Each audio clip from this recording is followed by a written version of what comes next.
Attention, please. The show starts in 10, 9, 8, 7, 6, 5, 4, 3, 2, 1, go.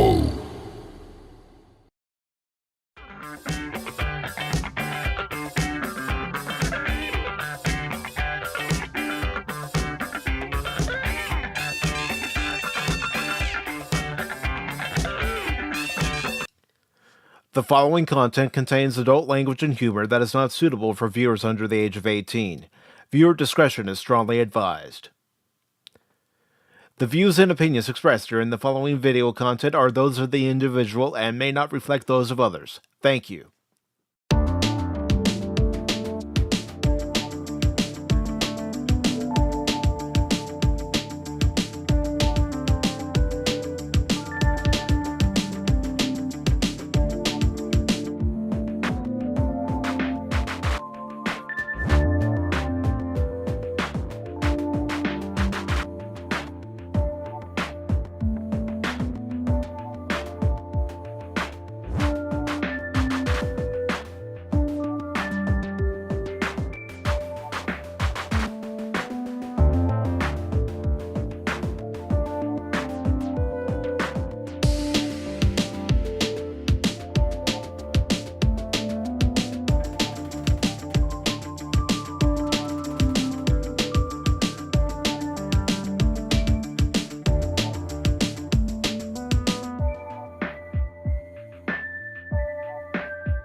Good morning, good afternoon.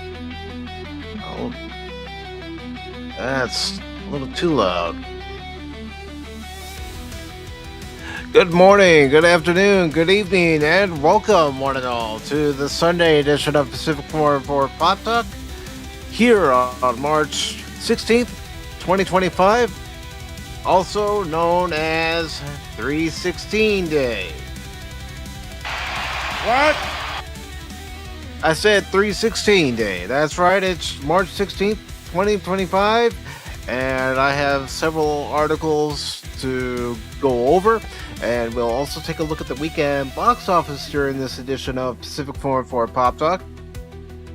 But of course, I do want to send my well wishes to both Darren and Cash, who are still under the weather, although they both are hoping to be back on Pop Talk for the Wednesday edition.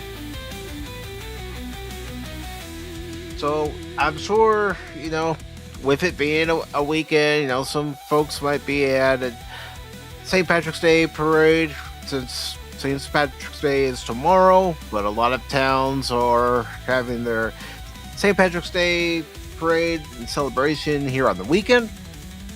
And of course, yesterday was the Ides of March. And speaking of yesterday, I do want to thank all the channel members who were able to come by and also hop on the panel for the 3 hours that we streamed yesterday for all channel members. Really appreciate everybody and all your support, whether you're a member, whether you're not a member, it doesn't matter. You're all here, you're all supportive of the channel, and I do greatly appreciate that. So today on Pop Talk, I have a few stories that I thought were pretty interesting, and we could talk about them. And one of them is from Phantom Pulse, and it's about Marvel Rivals developer NetEase being sued by Prytania Media for $900 million. We'll read that article and find out what the details are and exactly why they're being sued. And we will also take a look at an article from About Any of the Comics, and it says, thanks to the success of One Piece, CBS greenlights live-action Claymore series from Hero Star and Netflix Death Note co-producer Masaoka. And another article we'll discuss today is from comicbook.com, and it talks about an end of an era as far as the Star Trek franchise is concerned, and that's the end of the IDW run of current Star Trek comics. And our main story for today will be a bit of news concerning the Toxic Avenger remake and its release date.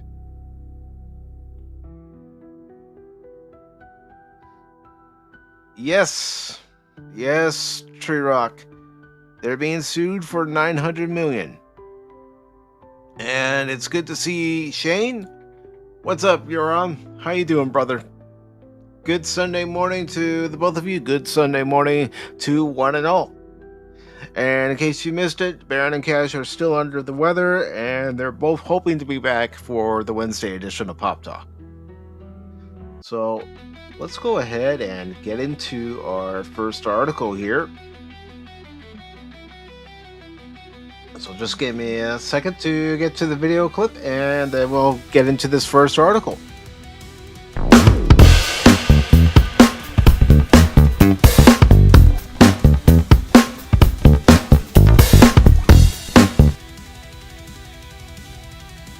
Alright, so we have this first article, and it is about NetEase being sued for that $900 million. And this article was posted on Friday, March 14th, and it's written by John F. Trent.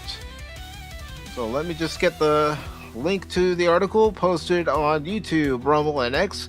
It's good to see everybody over on YouTube, Rumble, and X. If you're listening, thank you. If you're just lurking, thank you very much. And if you're watching and commentating, thank you. So again, this article was posted on Friday the 14th. Marvel Rivals developer NetEase sued by Prytania Media for $900 million. And it starts off by saying, in a lawsuit originally filed back in January, Marvel Rivals developer NetEase is being sued by Prytania Media and its owners, Jeff and Annie Strain, for defamation, unfair trade practices, tortious interference, or I'm not even sure that I'm actually saying that correctly, and negligence in the tune of $900 million. Jeff Strain is a longtime video game developer. He was the CEO of Undead Labs that created State of Decay. Before that, he was an executive producer on Guild Wars and was one of the founders of ArenaNet. He also developed Diablo, StarCraft, and Warcraft 3, and was the lead programmer for World of Warcraft. His lawsuit alleges that NetEase sabotaged Prytania Media and its subsidiaries, including Crop Circle Games, which NetEase owned around 25% of, and Fane and Claw Corp, in order to prevent them from obtaining new investment by spreading false rumors about them and the financials of the company. The alleged sabotage resulted in not only Prytania Media's subsidiaries being shut down, but Prytania Media itself being forced to close. And no, I don't need this pop-up. The defamation charge claims that NetEase and various of its executives made and published false statement about those two managed Crop Circle Games, a subsidiary of Prytania Media, to non-privileged third parties. It asserts that these statements were made negligently and or with malice to destroy the reputation of Prytania Media as well as the Strains. Specifically, it notes that the statements wrongfully accused Crop Circle Games, the Strains, and Prytania Media, as well as its managers and employees, of fraudulent conduct, mismanagement of a business, and dishonesty. Because of plaintiff's close association with the studio, these statements harmed the reputation of Prytania Media, and Annie and Jeff Strain in their community, deterred others from working with them, and exposed them to contempt and ridicule. It continues. Regarding the unfair trade practices charge, it states the defendants have made and published unsupported, false, and defamatory statements against plaintiffs regarding fraudulent conduct, mismanagement of business, and dishonesty alleging committed in their management of Crop Circle games. And let me see what everybody is saying. Phil, good to see you, brother. Good morning.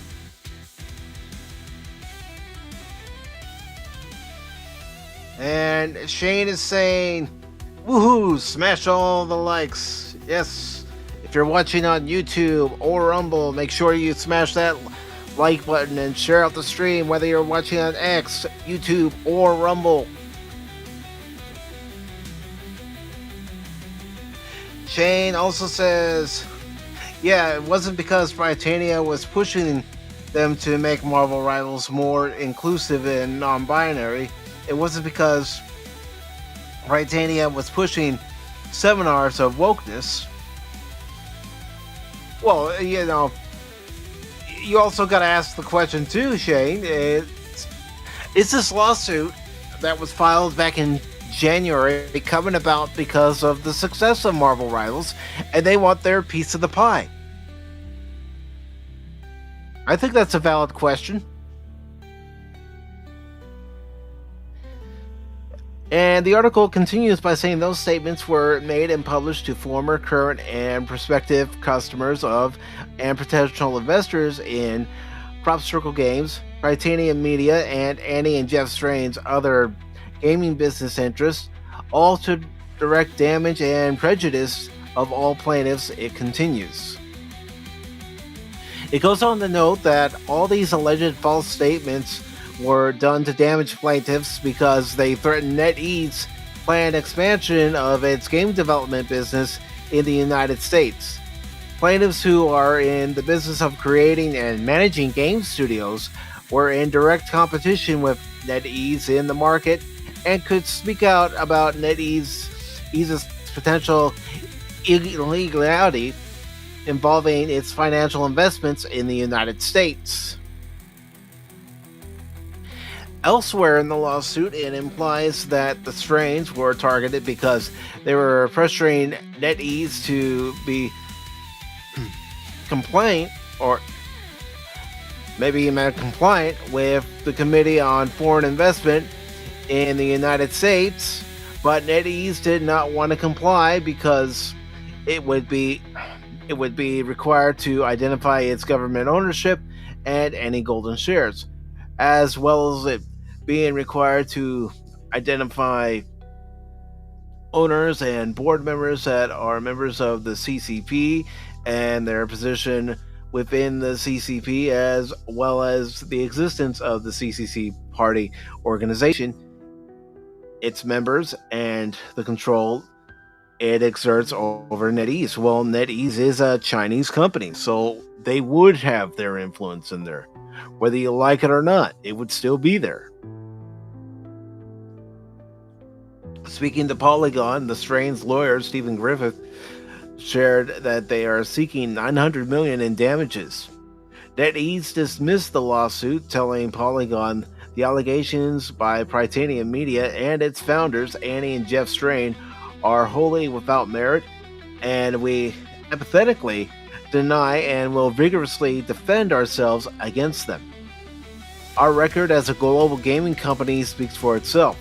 We remain committed to conducting business with integrity. We are confident that the legal process will vindicate our position and shed light on the real reasons behind the demise of the Strain studio. So everybody, with that information from this article by John F. Trent, what are your thoughts? I think part of it, and I could be wrong, but I think part of it has to do with the fact that Marvel Rivals is a success, and like I said previously, they want a piece of the pie.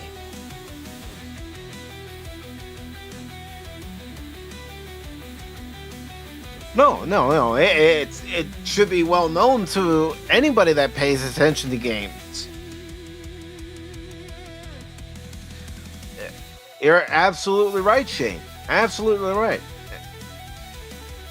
It is no secret that NetEase is a Chinese company.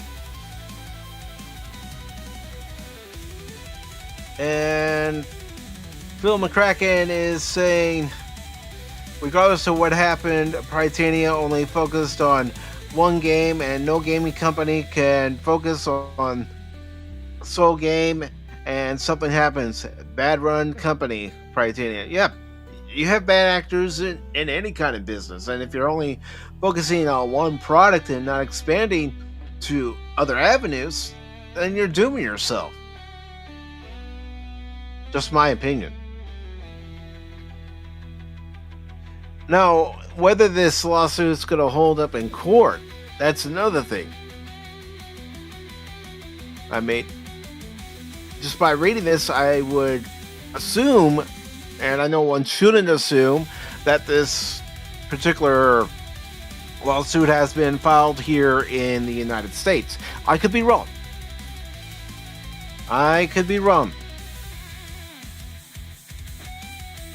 But it'll be interesting to see what happens with this lawsuit. I don't know if this lawsuit will be thrown out or if it'll actually go through.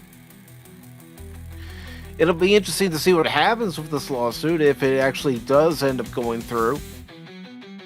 And it'll definitely be something to keep an eye on to see if there are any updates as far as what's happening between NetEase and Prytania concerning this lawsuit. And, the strains against NetEase. And so, this is definitely one to keep an eye on, folks. Because you don't know what kind of repercussions it might have if it actually goes through, and NetEase might be found liable. You never know. But I will wait and see if you all have any other comments to be made. I do have the chat up for YouTube, Rumble, and over on X. So if you have your thoughts and opinions, please share them with me. And we'll read them live right here on the air and have a conversation. Sit back and relax while doing it.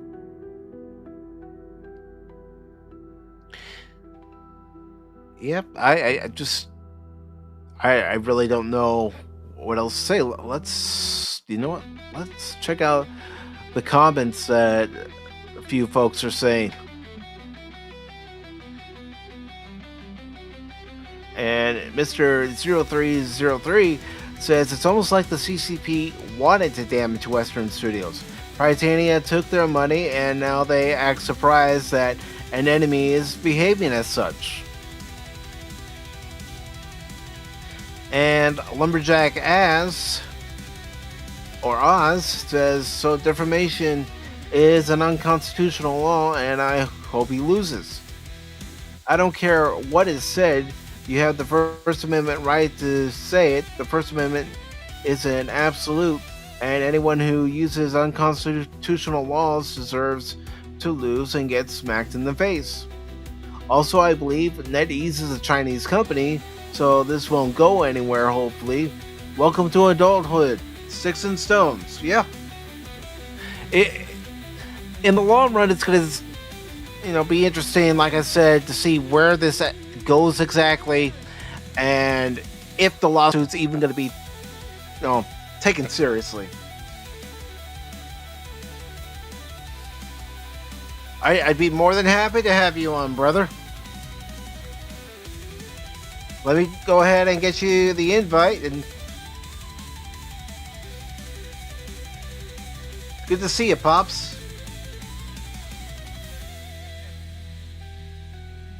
All right, so let me get the link out to Pops, and we will have a guest co-host for this afternoon's show. All right. So I'm just going to go down my list, Pops, and my DMs. There you are. All right, so go ahead and check your DMs, Pop. I'm gonna go ahead and kill the music so I can hear you better. And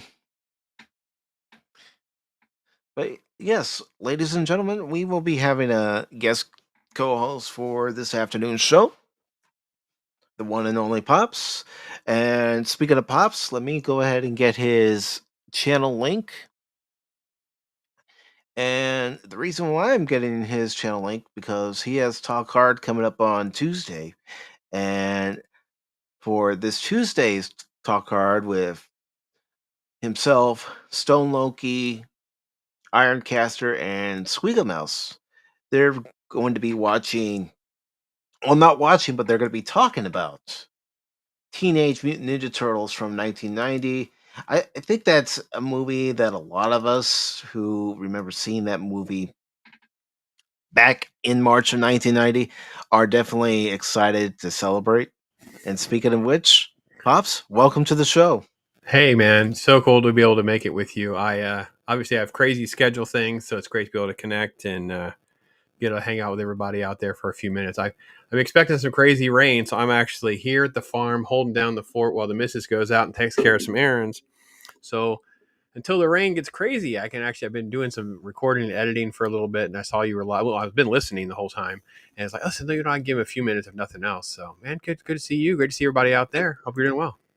Good to see you too. Appreciate you taking the time to join us. And yeah, we got storms coming our way here as well. And they're saying it's going to get pretty crazy in certain areas. And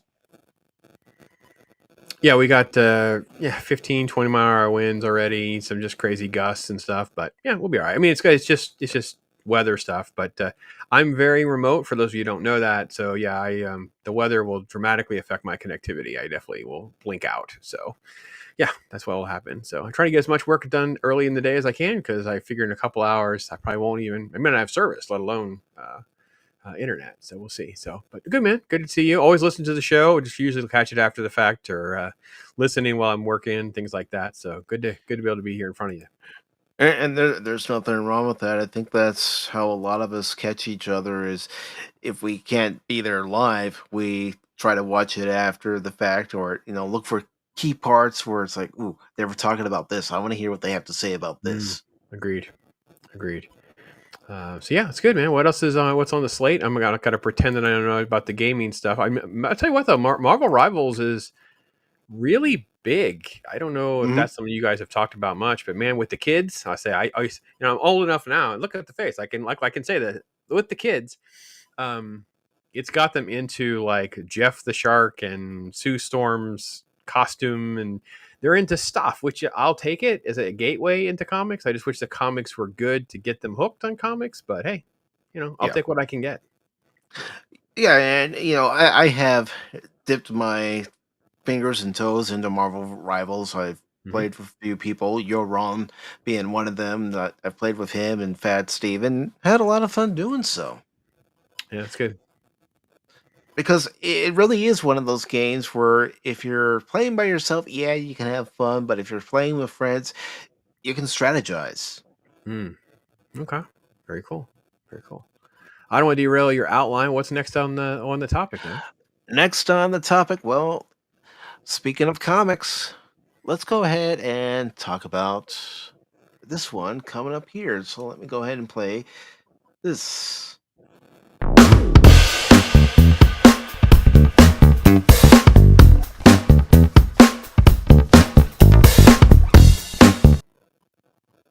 All right, this comes from comicbook.com and it says Star Trek Omega to mark the end of an era for the franchise.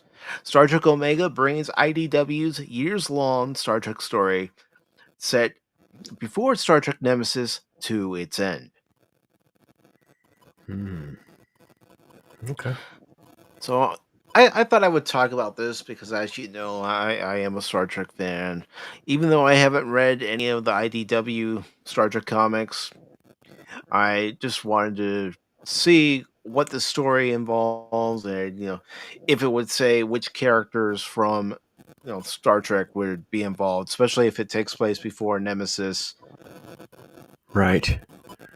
Yeah, I'm a bit of a. I mean, as you know, I'm a hardcore Star Trek noob. Nerporio has been working valiantly to try to fix that. So I definitely got through the first season of original series last year. Not a big reader of Star Trek comics. I've read some of the movie adaptations and some of the old school stuff, but not anything Mhm. IDW. And I believe Heather Antos is an editor over there, and that company is in like major financial struggles. So I don't know if it coming to an end is also part of that demise. But yeah, I don't know much about it, but I will tell you that one thing: if you only like covers, yeah, they have some cool covers. Got to be honest. If you're into just hey, look, it would look good on the outside. I don't care if I read it or not, but you want to just for collectability on display as a Star Trek fan, and you could probably get back issues pretty cheap, like dollar bin even in some Mhm. cases, because it doesn't have a mass following or anything. So yeah, Yeah, because I was looking at this panel over here. I mean, you've got Cisco. You can't really see him that much, but you got Scotty, you got Spock, you got Tom Paris. there's a variant cover that has Cisco and Worf featured. Scroll down a little bit. I think it's in that article. I've seen this article. Scroll down a little bit. You'll see a couple pictures. They show the cover a little better. Yeah, there you go. On the Yeah. right, you can see that Cisco and Worf variant cover. So a little cooler. I like that one actually. The one on the left is actually a little too busy for me. I don't feel like I enjoy that one as much, but yeah, it's all right. Yeah, Yeah, too many things going on, yeah, in my opinion. yeah. But if you're into covers, there's a lot of Trek covers. I know that Stone Cold Loki is usually one of my first dibbers of, hey, well, Pops has gone shopping. What did you get? What do you have? This is what I'm looking for, that kind of thing. But if anybody ever wants me to help you find things like this, feel free to hit me up. I'll be more than happy to do it on my rounds when I hit at comic shows and comic shops. Find something on the cheap, even if that's what you're interested in, stuff like that. Because, like I said, I don't think the IDW run has been like super well received. So I would assume most of the back issues are relatively inexpensive. But yeah, Mhm. another end of another run, another cycle that'll end. They'll probably relaunch something, Mike, so they can tap into another big. Hey, it's a number one. Here's a bunch of new variant covers. Here's a new angle. Here's a new this. So yeah, I don't know. That's what I Mhm. expect to have happen at some point. I mean, I wouldn't be surprised if the company that's currently doing the Transformer content comics might pick up the Star Trek license. You never know. Oh my gosh, that would be great news. And if anybody's not reading that, I can just do nothing but say great things. I've been doing a lot of videos on it because I don't know what else to say. I'm like, I guess every issue, I'm like, it's another good book. You should go read it. It's another good book. Go read Mhm. it. I don't know what else I'm supposed to do. But the GI Joe Transformers crossover has been great, a lot of fun, and I would love to see Skybound because they're fan. They feel like they're fans in the same way we are. Now, I will admit there's been a couple misses. I don't think Destro was nearly as good, and the little mini series with Scarlet I thought was the weakest thing. But they hired a terrible writer, Kelly. I think it's Mhm. Kelly Thompson. She's not a very good writer, so it's all about story.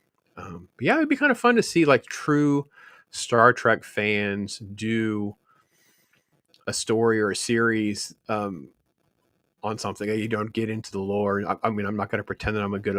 But I will say I see the potential with so many of the original series episodes that I've watched. Mhm. I see figures that are very godlike. And I feel like that them resurfacing in the Star Trek universe somewhere else later on would be kind of a fun way to mix nostalgia with a new adventure and new, how those new characters would interact with them. So that'd be my pitch to you, Mike. If I was going to do a Star Trek reboot of some kind, that's what I would be doing. I'd be going back to original series, let's say 2 or 3 episodes where they have these sort of almost godlike type figures that are out there Mhm. in the universe. What would happen if this group of characters now interact with that being or those people? That's what I would do. That'd be my easy nostalgia slash new adventure pitch, if you will. And that's a pitch that could work very well, especially in the universe of Star Trek. I mean, I'm going to go ahead and announce it now. I am working on something that'll be a bi-weekly stream, and it's going to be on a Saturday. It is Star Trek related, Hmm, and cool. basically what we're going to do is we're going to watch and react to different episodes. It's not going to be, one set series every 2 weeks. It's going to be different episodes every 2 weeks from the different series of the original series all the way to Enterprise. And it's going to be a panel show where folks can come on and we can react to different episodes, you know, and give our thoughts and opinion on what's going on as we're watching it. You even say, I watched this episode when it first aired, and now watching it again, I'm catching things I didn't catch when I first watched it. And Mm-hmm. Yeah, that's awesome. Great idea. Listen, I'm all about putting positive things in the other side of the scale. Like it's easy to rant and rave and bash on the stuff that's bad. Sure, that's easy. But I Mhm. also think we have to do a healthy diet of recommendations and positive things. And you've seen my channel to know that's a lot of what I do. Yep. Actually, I find Yep. more joy in doing that, especially lately, where it's just because I tend to find myself to be more meh on something than I outright hate it. And once I hate on it, then I'm done anyway. So it's like if I have a delay in recording a video, or if I have any issues getting that video out, then I tend to like lose my momentum, if you will. So Mhm. it tends to just not be as big of a thrill. But when it comes to the joy I can hear in someone's voice of, "Hey, I haven't watched this in a long time. Thanks for bringing this movie up. I watched it. It's great." You know what I mean? I get off on that, man. I love the fact that you've brought joy back to someone by bringing up something that was good. Um, Mhm. yeah, my Star Trek, I had a great experience. I did every single TOS episodes. I was fascinated on which episodes had more views or more interaction than others, because there's some that were Mhm. just didn't have a lot of interaction.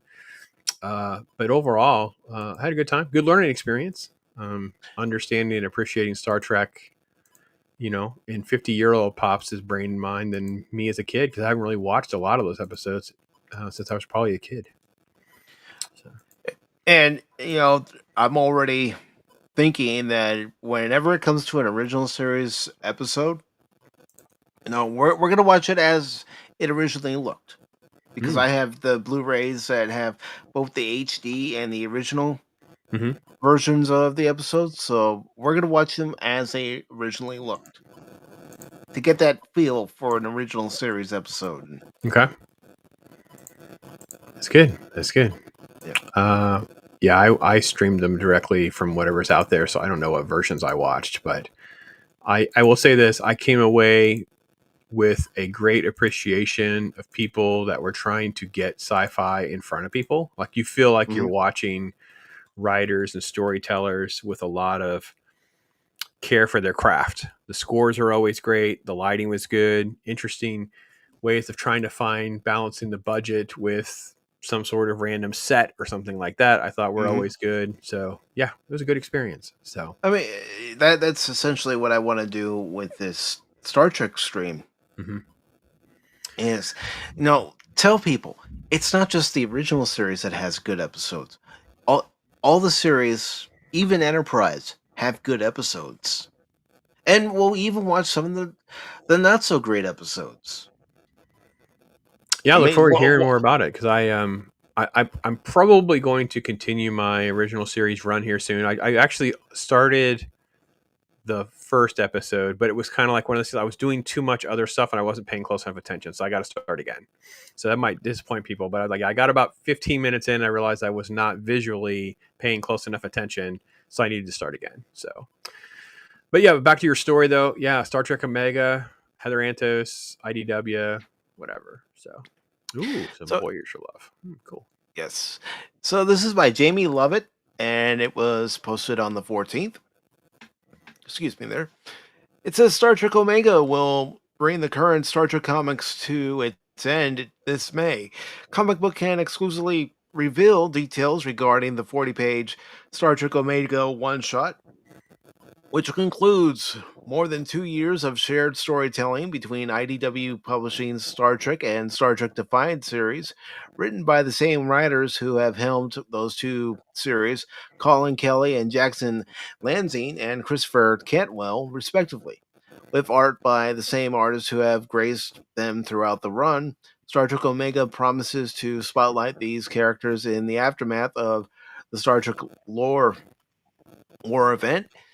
Some will be placed where fans expect as the events of the film Star Trek Nemesis loom on the horizon, while others will be given surprising new directions.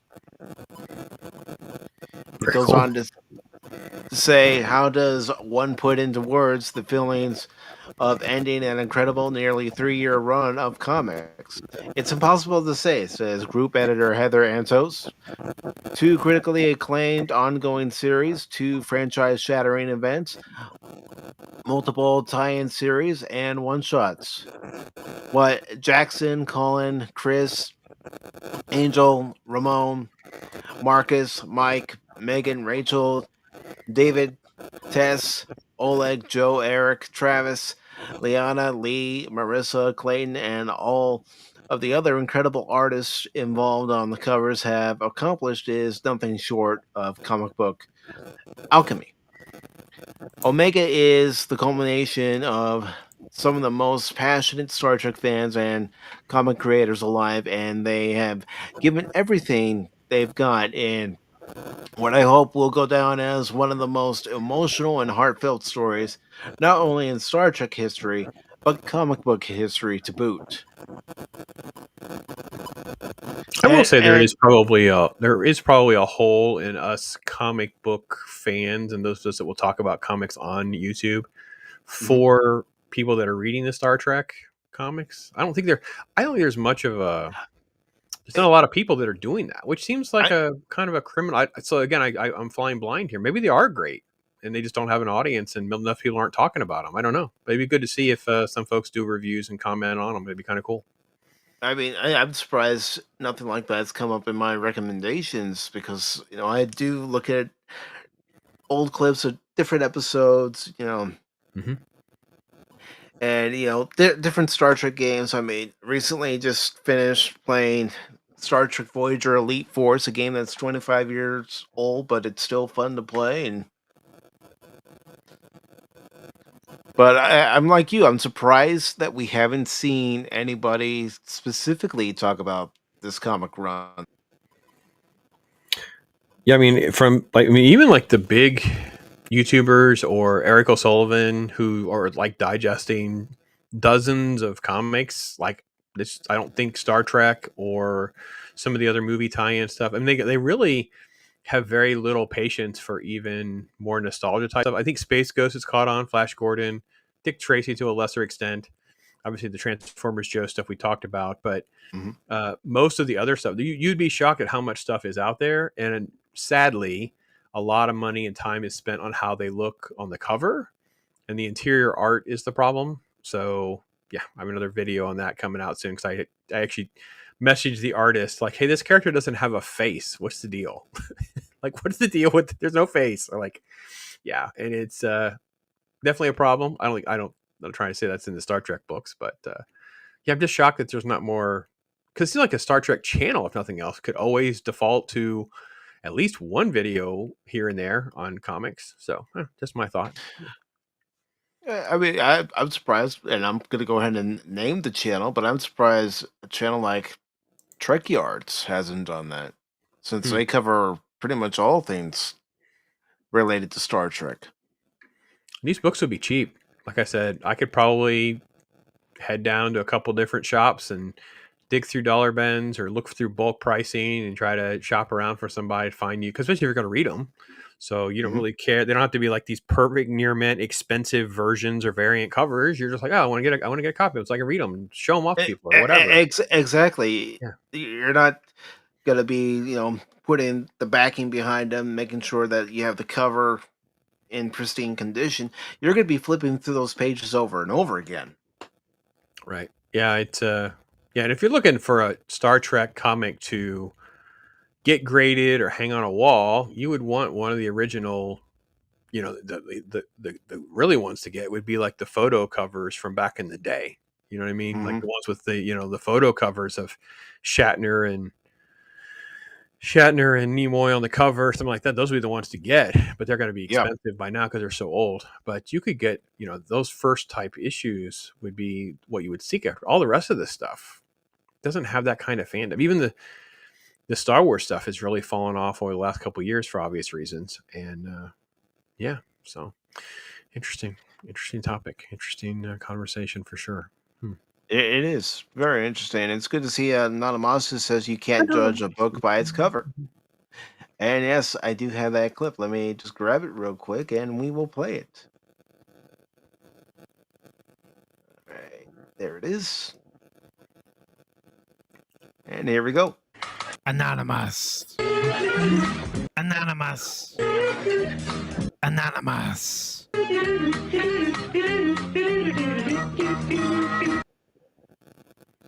Never gets old. Never gets old. Never gets old. And every time I play it, I think of Kloppy because he was the one who actually started saying Anonymous when Anonymous came by his channel one day. And Anonymous told us that story. And I said, well, every time I played, it's a tribute to Kloppy. And this article says here's the official synopsis for Star Trek Omega #1. 2.5 years of comics spanning 60 years of Star Trek history, a fair few awards, and more than a few universe detonations, and it's all been coming to this. Star Trek Omega is a denouement of the critically acclaimed Star Trek and Star Trek Defiant stories, and the first glimpse at all that comes next. The crews of the Thesis, Defiant, and Enterprise set to work restoring the universe to what it should be after the evil android Lore's intervention. Each hero finds their piece in preordained or unexpected ways, with individual scenes depicted by one of Star Trek's or Defiant's mainline artists. This finale pays tribute to all those involved in the series. Screen Rant calls the gold standard of ambitious comic book storytelling. Now, I actually don't mind this cover. Yeah, it's different, stylish. That's a very common design they do, but yeah, it's got a lot more energy behind it. Yeah. Right, it feels more intense as well. And I like how you see Rolarin and then you see Balana. And of course, Spock is there. You've got Hugh, and you've got Sayla, you got Chief O'Brien, Data. Then looks like Alexander and Worf. Yeah, very cool. Yeah.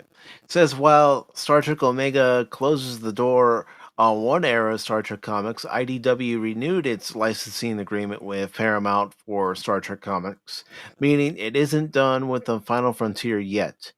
The publisher promises news about the future of Star Trek comics in the coming week. Star Trek Omega goes on sale May 12th.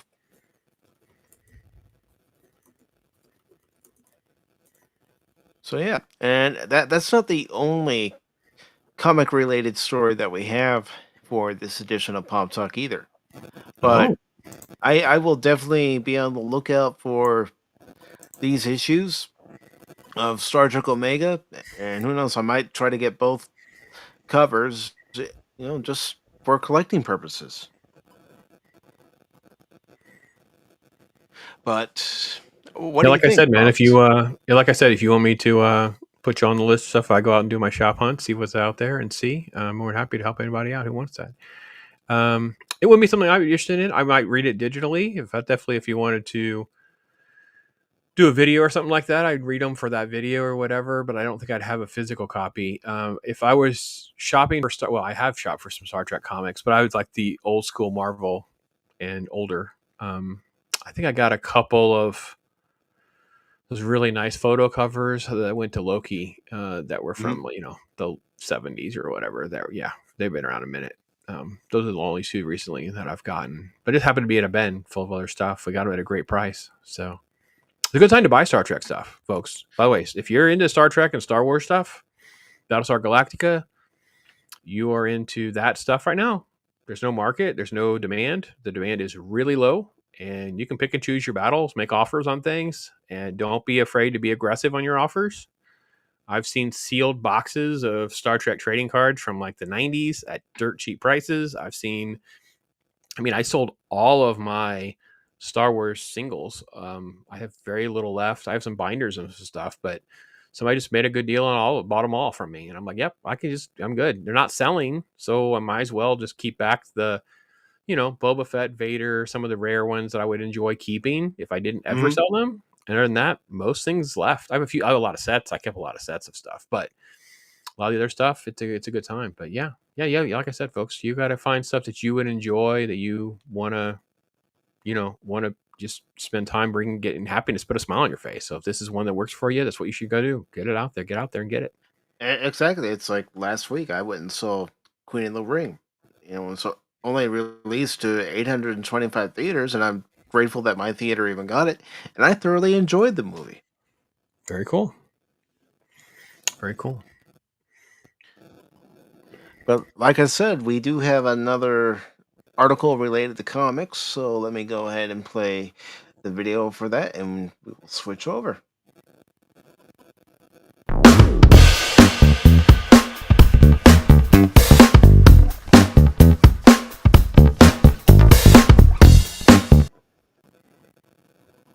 All right, so we have this article from Fandom Pulse, which was posted on the 14th, and it says former Marvel Marvel rivals, come on, Mike. Former Marvel Comics writer Rick Remember last Remender. mainstream, Remender, thank you. Last mainstream comics as Heartless Profit Driven Corporations. He's just figuring that out now. No, he's getting to the point where like the writing's on the wall, where these are the kind of people that have been. All right, I'm going to use some harsh language, folks. Don't take it against Mike. It's Pop's hot take. Okay, he's kind of an enemy, and he's realized now that eventually work will dry up. If you've alienated people, you've been nasty to people like me, that if you try to go independent, you try to do your own Kickstarter or whatever, people like me still aren't going to give you money. So maybe you should soften the blow, or also maybe he's realized Marvel Comics isn't going to give him a raise or give him better deals. And yeah, I think sometimes the writing gets on the wall and they start to realize, hey, it's not all what you think it is. And yeah, this is no secret, man. I mean, I can go back to you, Mike, tell you a story from 2000 and it's between 2003 2005. I don't have the exact date. 2003 2005. That's how old school it was. It's at a comic show. Interviewed Ethan Van Sciver and Alex Sovic were there on a panel, and we were talking about the different companies, and both of them were railing on Marvel. This is long before Disney, and how they would just take your work and slap it in coloring books or trading cards or whatever, and you're not getting any money for that. You did the work for them, they own it. And compared that to DC, where at least there was incentives to be creative and create your new stuff and whatever. And Chuck Dixon's talked about this extensively. Like he would just radically insert all sorts of new bat inventions, bat gadgets, little gizmos, and characters, so that it gave him more of a financial incentive later on in life. And this guy is Rick Remender is coming to the table with some pretty good love for the old Marvel Mouse House and how rough it actually is here, huh? Mm-hmm. Yeah. Mm-hmm. Go ahead, Rick. Let's read away. It's all coming back. Mm-hmm. It says major comic creators propped by Marvel and DC Comics over the last decades are turning on the companies after Dustin Nugent blasted Marvel Comics writer Rick Remender blasted the big two, implying they're heartless, profit-driven corporations. Marvel and DC Comics have been known for mistreating creators for a long time. They disrespect fans regularly, with their top editors ignoring concerns and calling fans names instead of addressing them. And it seems since Rob Liefeld started taking shots at the company when he was ignored for a premiere of Deadpool and Wolverine, despite having co-created the character. The industry is known for near abusive treatment of their talent, dating back to the Golden Age, where even the creators of Superman had to sue DC Comics to get their due. Over the years, the companies have left artists nearly destitute, and until Jack Kirby filed his own lawsuit against Marvel Comics in the 1980s, they didn't even give artists back their original artwork. Fact check true. Obviously, there's more to that story, and it's obviously a lot more complicated than that. And obviously, corporations are there to make money for their shareholders. The problem, in my opinion, with DC and Marvel in particular, is they're only these very, very small subsets of ginormous companies. Hmm. So Marvel Comics itself is basically just an IP generator, a product, like testing ground for things that people might actually like, rather than a way to become a profitable comic book publisher like it had to be. Well, it went broke. I mean, it basically went bankrupt in the 90s, but it nearly went broke right before Star Wars saved it, right, in the 70s. It Hmm. was about ready to go broke again, but it got the license to do the Star Wars comics, which brought in a flood of money, and they were able to ramp up the talent. And Jim Shooter is just a genius and was able to get comic books into the retail world for people like us, and 7-Elevens and convenience stores everywhere. Then, of course, they still burn all that money away. And by the time you got to the 90s, they actually go belly up. So this is not an industry it's easy to make money on.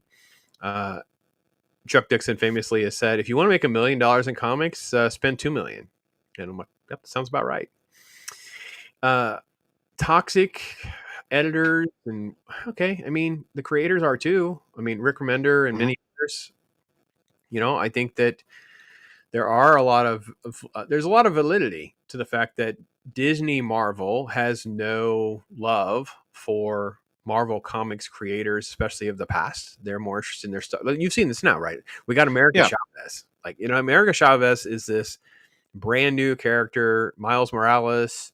These are these new characters, and they don't have the time tested lore and fan base that some of the other stuff has. And for Rob Liefeld to have co-created Deadpool and then basically be sort of ignored during the premiere, it kind of highlighted, hey, listen, someone as big as Rob Liefeld that you're treating badly is not going to go well for you, because he's already got like FU money, FU fandom. Like, he's not going to go poor.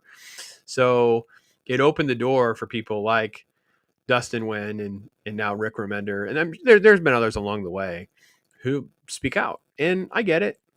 But I could probably go through Rick Remender's resume and find some stuff to critique too. So yeah, Hmm. tough times, man. It's just tough I times. mean, it's out there. Mm-hmm. It's not hard to find. Yeah. And the article goes on to say not much has changed. Creatives are working for sub minimum wage in many situations, and even companies have contracted royalties they're supposed to pay, they often don't pay them out. Creators are urged to keep their mouths shut because there are thousands of aspiring comic creators waiting in the wings behind them to take their spot should they step out of line. A comic can ruin a career and get someone blacklisted for any number of reasons. The comic book industry is beyond toxic. Also says earlier in the week, artist Dustin Nugent put Marvel Comics on blast in an epic rant against their bad business practices, and now Rick Remender, famous for his work on X Force and The Punisher at Marvel Comics, has entered the arena in promotion of a new creator owned venture. He posted to Instagram, creator owned or die. Comics are better when they are owned by the people who make them. Heartless, profit driven corporations do not love you. Allowing them to control the blood of your labor is a short term game that leaves you with nothing in the end. It is better to play great music to an intimate audience than to feed bullshit to an auditorium. I am dedicated to making great comics owned by the people who create them. I will die on this hill.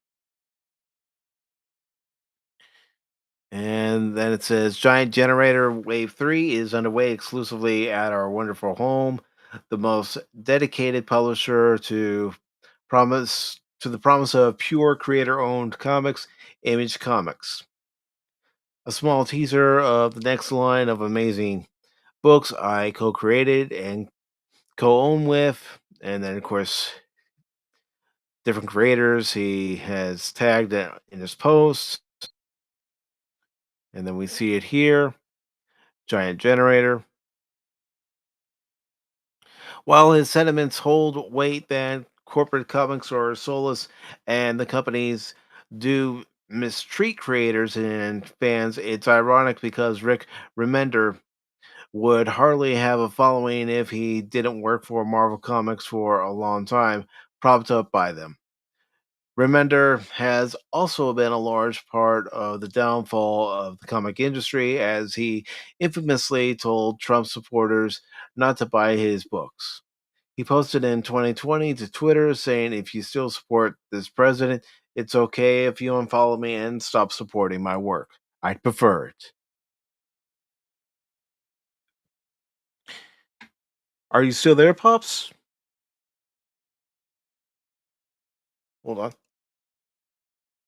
Hold on. Hold on. All right. Pops will be right back. So it goes on to say, with the comic industry, small as it is, one would wonder why someone pushing independence would be in lockstep with the whole corporate mentality that Marvel and DC Comics push, constantly targeting a large portion of their audience. Most independent creators, unlike Remender, are happy to have anyone reading their work. While the comic industry continues eating its own tail, it appears as if more and more creators are getting fed up with what Marvel and DC Comics have to offer. Well, I mean, your article. I'm sorry, I had to step away for a second, folks. The article definitely quotes like this guy has been willing to alienate half of the population as customers Hmm. when it was convenient for him, and now he wants to go independent, right? So now he needs my money. Now he wants me to buy his comic books. Now he might want me to help him promote his independent project. So he's willing to throw Marvel under the bus. And Mike, if I had to list 10 Punisher comics for you to read, Rick Remender's books are not going to be on that list. Just being honest. So he's not really like some big name brand writer that's going to move comics. And there's a quick comment you read about rather to do basically good work in an intimate crowd versus doing something to a stadium. They don't sell comic books like they used to. This dude doesn't understand the magnitude of what he's talking about. Like, back in the day, 100,000 copies might get you canceled. They're lucky to sell 100,000 now. That'll put you in the top Hmm. 10. It's just a different world, right? And I kind of alluded to it. Yeah, I think he's just looking to make sure he kind of sets the stage a little bit for folks to come back. Like, hey, listen, I'm willing to bash the company. They're all evil. Well, you know what? They're not all evil. Like, there's good stuff that comes out of Marvel and DC. It's just few and far between, and it's usually not Hmm. long lasting because they don't even keep people on the same books very long. So I get it, and I get it, and it's a mess. DC and Marvel drive the industry. Like, if they're not doing good stuff, then people don't go to comic shops. They get less interested. It's not good for anybody. Because the best stuff, I mean, I would literally say like 80 to 90% of the best stuff is by non Marvel and DC stuff right now, to be perfectly honest. It has been for the last 2 years, just by far. There are good ones out there. They're good stories, but they're usually short, runs, like a 5 or 6 issue story, not Hmm. like, hey, by the way, everybody's missing out on Amazing Spider-Man like it was when we were young. Todd Yeah. McFarlane started a new Spider-Man series, Jim Lee doing an X-Men series. That doesn't exist right now in those big two. There's no big long thing that everyone's talking. No, just not happening. I mean, think about it. In the 80s, the 90s, and the 2000s, you'd go to, your grocery store, and they'd have the turnstile stand with the comics and everything, and some of them would be empty because the current issue of, say, Spider-Man was out and everybody was just absorbing it. Yeah, there's a care and a love that's gone. So I made a comment earlier about the Herculoids comic book. The character doesn't have a face, Mike. Yeah. I did a video. It's going to drop here soon where the Daredevil Born Again, the show is based on a comic book story, right? A famous story. So I reread the story and I wanted to see kind of like how far we removed from that story because it's just it's unrecognizable the show, which is fine. I'm okay with that. I can judge them independently. But I kept reading Daredevil. I love Daredevil. The next issue, which is issue number 234, a just random standalone story with a character called Madcap, was drawn by the famous Steve Ditko, the co-creator of Spider-Man, co-creator of Doctor Strange, many other things. One of the legends, right, with Stan Lee. Hmm. This book's details on like the character thug in the background in the shadow has a face, has details. And this dude that's doing Herculoids couldn't put a face on Xandor. And in one panel, Xandor is actually speaking. Does not have a face. He has no eyes, no nose, no mouth, nothing. There's just a blank hole there. It's completely insane. That's lazy. So I message him. He's not on Twitter, but he's on Blue Sky. I have no problem going amongst the crazies. So I go ask him. He said, "Well, sometimes I just don't put those details in." I'm like, "It's a main character, dude. Like You have it to was. put the detail in. You gave him a thought bubble. You gave him a speaking bubble. Like, what are you talking about?"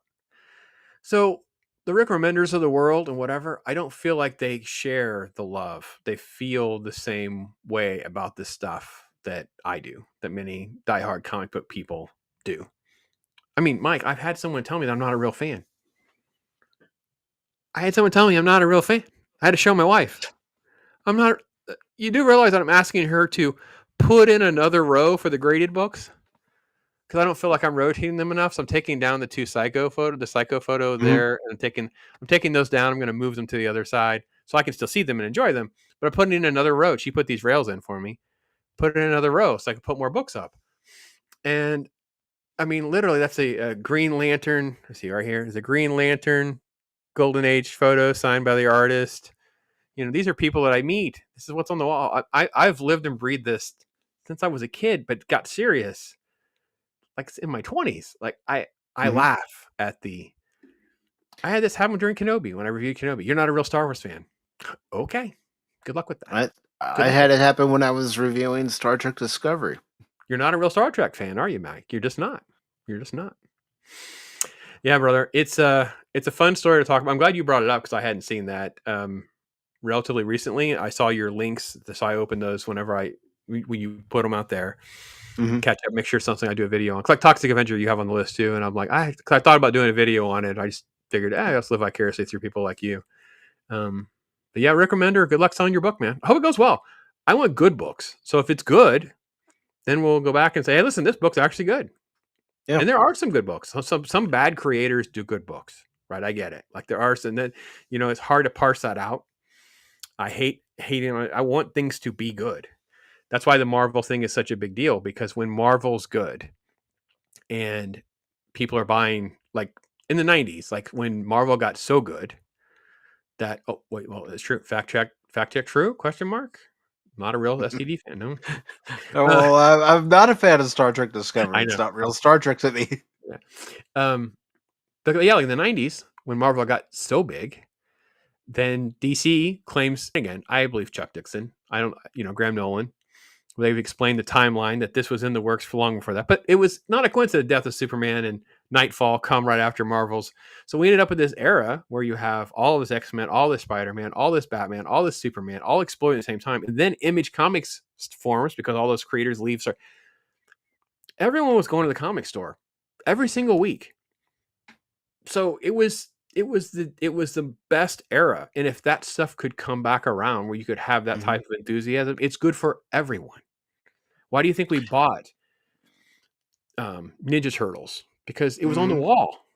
It was on the wall. We were in the room for other stuff. Sandman is this, random Vertigo comic that most people didn't know about, but we were in the room and some of us got hooked. We were down the rabbit hole. We were reading them week after week after week after that. So stuff like that. This era, I go in with my 2 or 3 things and I don't even bother looking at other stuff. I just don't want to know. I just don't. Digitally, I read a lot more. I just don't believe it. I've been burned too many times. There's too many videos that you can see on my channel even where like Incredible Hulk, it's got a few issues and then they'll change the artists, the writers are gone, things change. I don't know, man. Hope it works out. I can remember growing up in the 80s and 90s, and there was a comic book shop right across the street from my neighborhood. Ooh, I would go in and look around and pick up a few comics. I wish I still had some of those comics, but unfortunately, I lost a lot of them when our house got flooded. Yeah, feel your pain, man. What was your first? You remember like a first comic book or like one of the first comic books you remember? It was an Archie comic. Cool. That's old school. That's always fun. Think about those original ones. Yeah. I don't have it out. I have it put away. Last year I went and got one of my first ones. I went and got a copy. I traded for it. I saw it on a wall. Like, oh, I want that. Only because I had that when I was a little kid. I haven't had it in years. So yeah. It's good It's stuff. like the other day I was watching a video where this guy had a collection of different things from the 60s, the 70s, the 80s, and 90s. And Mhm. one of the things that actually stuck out because I had one as a kid was the stuffed ET. Yeah. ET was huge. Mm-hmm. ET was huge. Yeah. For sure. For sure. Yeah, I wanted But to get go ahead. go ahead. Go ahead. I went to go look for the stuff that I'm sending Loki, but I can't find it. I already boxed it, I think. But he had a couple Star Trek comics, and I was going to try to show you a couple that I found, but I don't know where they are. They're boxed already, I think. They're in the room to get mailed soon. So, oh, gamer, you're in my wheelhouse, brother. That's it. That was a sweet spot for me too. Yeah, that was crazy. That was the Nightfall story. So I did a whole video. There's a whole video series on my channel. If you put in Nightfall in the search box, you'll find the 3 or 4 videos where I go through issue after issue, the setup, what actually happens, why it was so good, the artist. Oh my gosh, it was so good. Every single book was so good. Kelly Jones art, Graham Nolan art, great stories, all threaded together. Yep, Very great nice. era. Great era. And sometimes if you want to relive it, you have to go to swap meets or go to the stores to find the issue. You can find it cheap. I mean, I'll be honest. There are going to be certain issues that are going to be expensive, right? So, like I said, I try to help people find the kind of stuff you want. You can get trade paperbacks. So if you don't want to get the original actual copies, you can get trade paperbacks. And they're cheaper. But if you want the actual books, a lot of them are cheap. Especially if you're going to read them and you don't care as much about the condition. It's about finding them, finding a place that has them. But these stores make a lot of money on their back issues because they're going to buy whole collections and they're going to pull out these 1 or 2 things that are really important books and they make all the rest of it. So, Olds Gamer, you want them back? Oh, okay. Can you email me? Like, do you have any of them, or you want just a trade paperback or whatever? I have some of the original ones. I don't have a trade paperback, but I could probably help you try to find. I just messaged someone this morning, Mike, who was looking for like the Iron Man movie trading card set or whatever. And I'm like, oh, well, here's the going rate. Oh, wait, by the way, they're over on eBay for like $20. You're not going to really beat that price. Just get them over on eBay. Help that guy out. $20 is a fair price.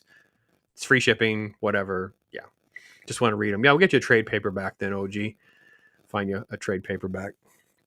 That way you can just tear it up. Who cares? But I know there is a story that you want to discuss, and we're going to get to it right now.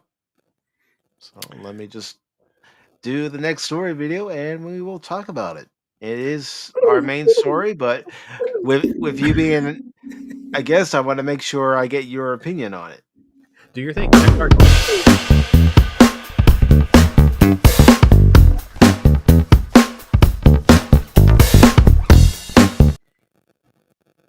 Wow.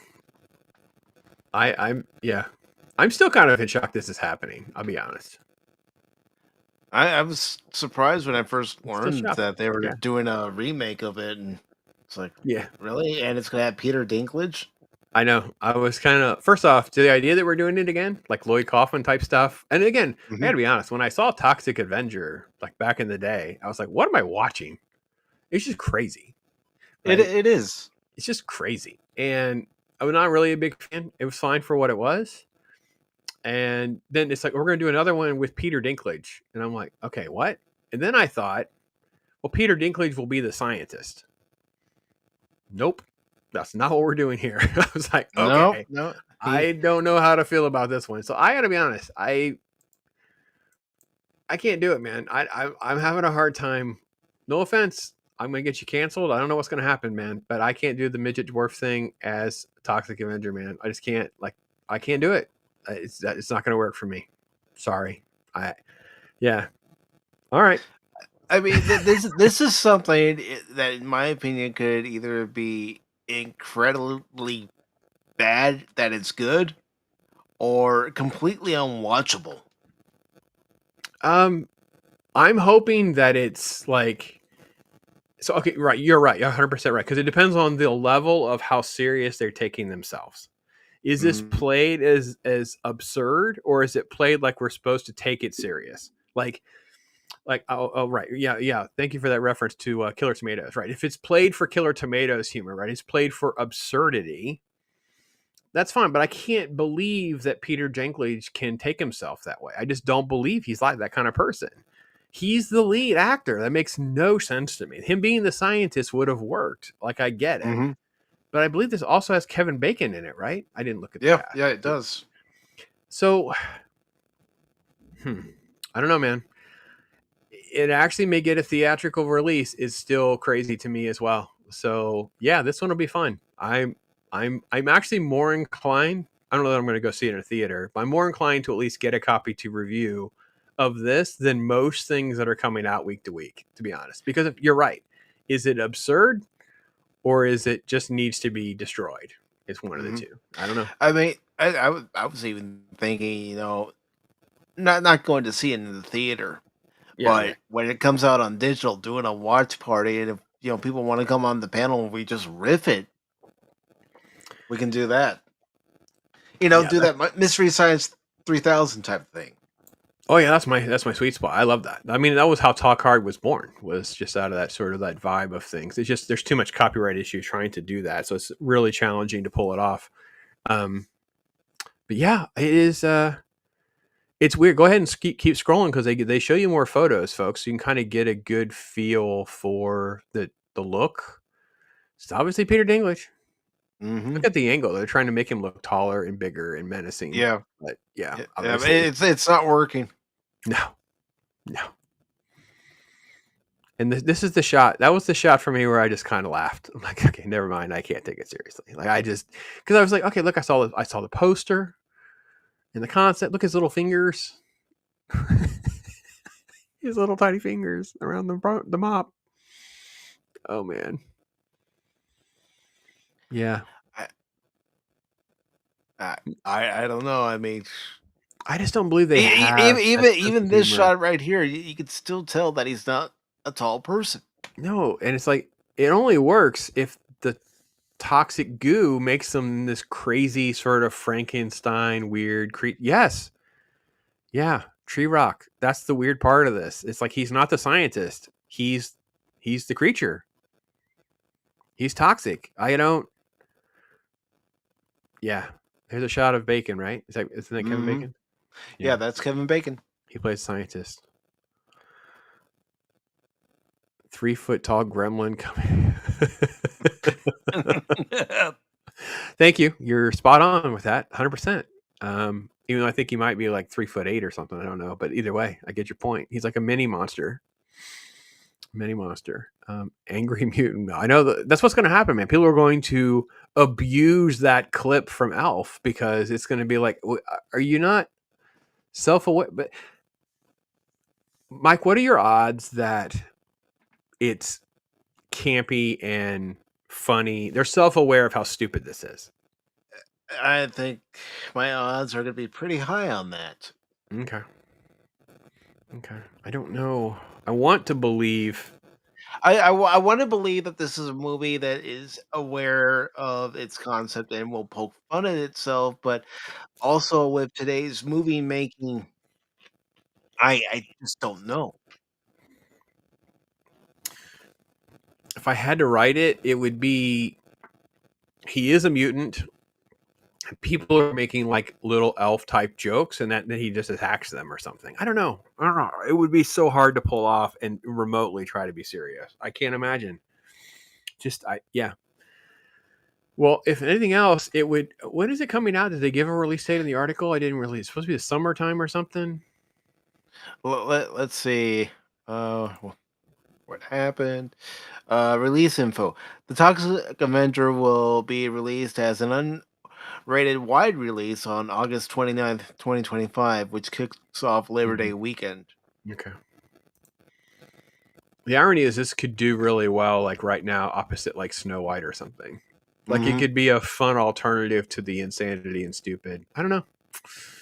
See, I guess if I was also going to do it, I could put it in October so I could have the fun Halloweeny aspect of it all and just go Yeah. that direction. And then just go hardcore into the gore, like go right into, that angle as well. But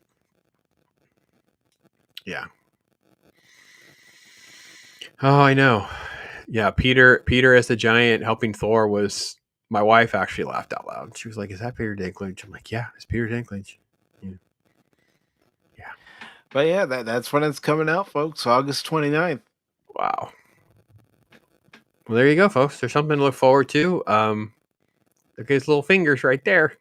Oh, it's the best. Look at those little nubby nubs. Man, it's great and bad and terrible. Like I said, I would think this could be like a cult favorite if it was like really over the top, goofy, fun, exploitive, whatever. I just don't believe they do that kind of stuff anymore. And the fact that it was shelved might be a good sign. And then someone's like, "No, screw it, put it out, make some money." I've always said that. Some of this direct to streaming stuff, I have no idea why they don't do just a special screening on weekends. Like, remember Prey when it came out? Yeah. Prey was solid enough to have had a good weekend. Like, it could have made $30 to $50 million in one weekend. Just, if you don't want to run it for any length of time, I totally get it. I don't find the movie particularly that good, but it could have made a little bit of money. So something like this, if it is campy and bad or crazy, run it out there. Just play into that, though. Even if it's just for a week. Yeah, just run it out. Just run it. And actually, I think that if you can create the exclusivity with a weekend type thing, that's why I always use the term weekend, because I think if you can do it as a one weekend only, and if you miss it, you know what I mean? And then you just don't do anything. If it's a success, you'll wait a week and you come back. Okay, back by popular demand. We couldn't say no, whatever. Kind of like Godzilla -1 kind of did that a little bit. Then they came back as black and white, whatever. So, yeah. Baby Yoda. Oh, that's good stuff. Anonymous on fire, of course. Good stuff. Good stuff. Yeah, brother, I don't know, man. That's a tricky one. I was going to do a video as well, but I saw your stuff. I was like, he's got it covered. I don't have much else to say than what I've said here. So, yeah. Yeah, and I'm the same way. I've even told Cash and Bear, and I said, why are we going to talk about some of the same things that everyone else is talking about when they covered it probably better than we can? Mm-hmm. But yeah, this movie, I don't know that I would go out to the theater and see it. I would probably wait for streaming. And again, we would do it as a watch party, but a watch party where anyone who wanted to come on to the panel could, and we could all riff it. Oh, yeah, I got a feeling. But that's what I would lean into. If it were me, I would lean into that extreme stuff. And if I were going to reshoots, I'd make it more violent, more graphic. And that's not even my thing. That's not even my brand. It's not even me. But I'm trying to make money, I'm trying to do a living. That's what I'd be doing. Just don't get it, man. Peter Dinklage is toxic. It's still just can't believe the world that we're in, man. We might be in a multiverse. We might be, if we are in a different world, man. Oh, rewind the clock. Yeah, rewind the clock to like, I don't know, 2005 and go, yeah, you know what? 20 years from now, Trump will be president again. Like, what? And they're like, oh, yeah. And by the way, Peter Dinklage is going to be Toxic Avenger. You're like, what the heck? Yeah. But, I mean, I can already hear myself watching this movie, laughing as I watch Peter Dinklage chasing somebody. That's 1.5 feet taller than them with a mop and waving their arms around like they're scary, and you're like, they're 1.5 feet taller than you. Like, what are you talking about? Like, yeah. Well, if you find the right one who's into movies like this, cheesy, bad, stupid movies like this, it might be the perfect date movie. I think there was a nude scene in the original film, so it was off the chain, man. So who knows what's in this movie? Yeah. Who knows? Oh boy. But again, folks, only if you want. When this comes to digital, we can watch it and most likely make fun of it. You guys know you want to. You I want to I make I I, I know I want to. Baron suffer if nothing else, right? no, That's no, all for you. no. I can picture it now, pops, and I know Baron's listening, so I'm okay with saying this. But I know Baron's gonna watch, and he's gonna get the most enjoyment out of it. Yeah, yeah. He's a big fan of the culty weird stuff too. He's actually going to be coming on with me again. We're going to do a recording. I've been doing these first time watch videos with Gord King, and I Mhm. originally told Baron it was probably going to be like a podcast, but I realized that these first time watch things are kind of fun to document. He turned me on to an 80s cult one, sci-fi one I've never seen called Trancers. It's over on Tubi. So I watched Mhm. that. So we'll be recording that. So that'll come out in a couple weeks. Get that done. So yeah, Toxic Avenger is definitely one of those. Like I could see Baron have all these stories about experiencing Toxic Avenger in real time back in the day. So Mhm. I mean, I remember going into my local video store, and they only played a little bit of it because of, of course, the nude scene. They weren't going to show that in the video store, but a customer had asked about, Toxic Avenger, and the owner was like, "Here, I'll show you a little bit of it. See if that's a movie that you want to rent for the night." So I'm watching it, I'm going, "This movie is bad. It's weird, but in a good way." yeah, I had to see it at least once. Yeah, it's crazy. Yeah, I can't believe they're doing it. I can't believe they're doing another movie, and then I also can't believe Peter Dinklage. That's just I'm still Peter Dinklage again. He's chasing after someone with a mop that's at least 1.5 to 2 feet taller than him. Yeah, Hmm. it's just KPB movies back in the day. Yeah, see, I think people want Baron in there. Yeah, all right, we'll see. Well, it's always something, we've talked about, picking a movie that's known to be a bad movie, and just doing a night where we're riffing it. Yeah, I have to keep my guard up because I do a regular show with Ironcaster, who's like always trying to throw bad movies against the wall. I can see how I'll react. So yeah, I've been down the rabbit hole too many times. So we'll see. We'll see. Yeah, we It's will. good. Yeah. And let me see if the weekend box office numbers have been updated on Box Office Mojo. If they haven't, I will look somewhere else for the weekend box office. And they have not, so let me see if another site has those numbers. Sometimes Box Office Mojo is right on the ball, other times, not so much. I was looking at Friday's numbers though, and Friday Novocaine only brought in like 3.9 million, and Black Bag only brought in 2.78. So movies, Yeah, no I'm one's going to seeing movies right that. now. Yeah, We'll go ahead and talk about these totals that they have for Friday at least. So let me. yeah, it's rough. How about that Captain America movie, man? What a bust! Oh It's not gosh. going to make What 400 after all. I thought it would get No. over 400, but it's not going to make 400. It's completely dead now. It's only like, yeah, it's at 376 headed into this weekend. So it's only making 1.5 a day. It's just not going to get there. The movie was so god awful. I hate that movie Oh. so much. It was terrible. Oh. Mufasa I is I still on the I list. I had a free movie ticket, and I decided, you know what, I'll check out Captain America: Brave New World. I'm going, this sucks. Yeah, man. It's it was one of those things where I was even not even going to bother. Like you just not even do it. And they if anyone's not seen the film, just live vicariously through my suffering. They have to start the film by answering the big question for me, and that is how does the dude that doesn't have superpowers, any super serum, he doesn't have anything, survive against a Hulk? Like it makes no sense whatsoever. Can't do Nope. it. So they give him a Wakanda suit at the end of the show, the Falcon Winter Soldier, but they didn't really do anything with it. He basically just was still Falcon for the most part. He just wore a different costume. He didn't glow purple. So in this, the opening sequence is a fight sequence where you can see he basically is Wakanda Cap, right? He's not Mm-hmm. anything else. He's really not Captain America. He's not Falcon. he's this hybrid with Wakanda technology. So they give you the ins to let you know this is how he's going to be able to live. Because there's no way he could fight a Hulk. There's no way he could fight other super soldiers. Anyway. And then it just becomes a whole lot of stupid. And then the ending, don't you love it, Mike, whenever Marvel and these companies think that the best way to resolve a good villain story would be if you just gave them a good talking to?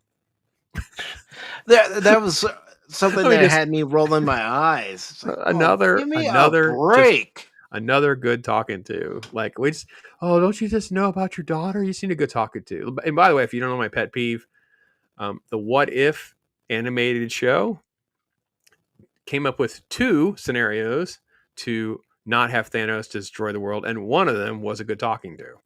I was, I was like, I am Oh done with god. this Oh, nonsense. Oh, okay.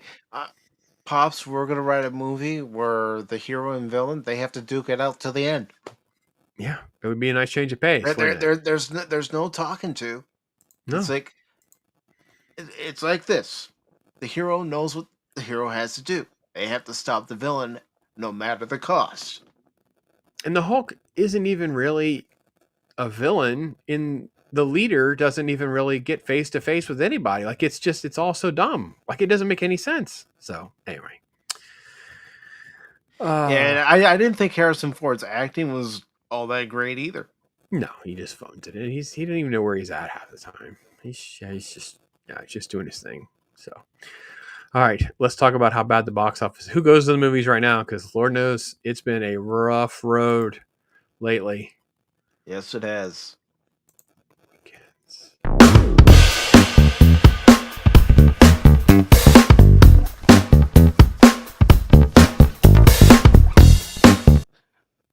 So keep in mind these are Friday's totals. I haven't found the complete weekend totals, but looking at Box Office Mojo right now, Novocaine had 3.9 million, as Pop said, for its domestic total, followed by Black Bag with 2.7, Mickey 17, which I've heard isn't a good movie, Agreed. That's what I heard too. is at 2.2 million, and then Captain America Brave New World at 1.5 million. And as of right now, with these totals that they have, 376 million worldwide. How the mighty have fallen. Yeah, it's pretty rough, man. And it shouldn't surprise people when you start making enough bad stuff long enough. Even the normies just don't care anymore. Just don't want to do it. They just don't. They're not interested. They're not entertained. They're also not interested in doing like a whole mountain of homework to watch your show or movie. Like if you go into Captain America 4 and you're like, well, I don't think I watched Falcon Winter Soldier. Maybe I did, but it was like, I don't know, 4 years ago. I don't remember. I don't want to watch it again. You know what I mean? That kind of thing. Mm-hmm. So yeah, I don't know. Well, that's a discussion I had with Baron and Cash one time. Is why should we have to watch different television series, or, for example, read a book to get all the backstory of what's being referenced in the movie? We shouldn't have to do extra homework.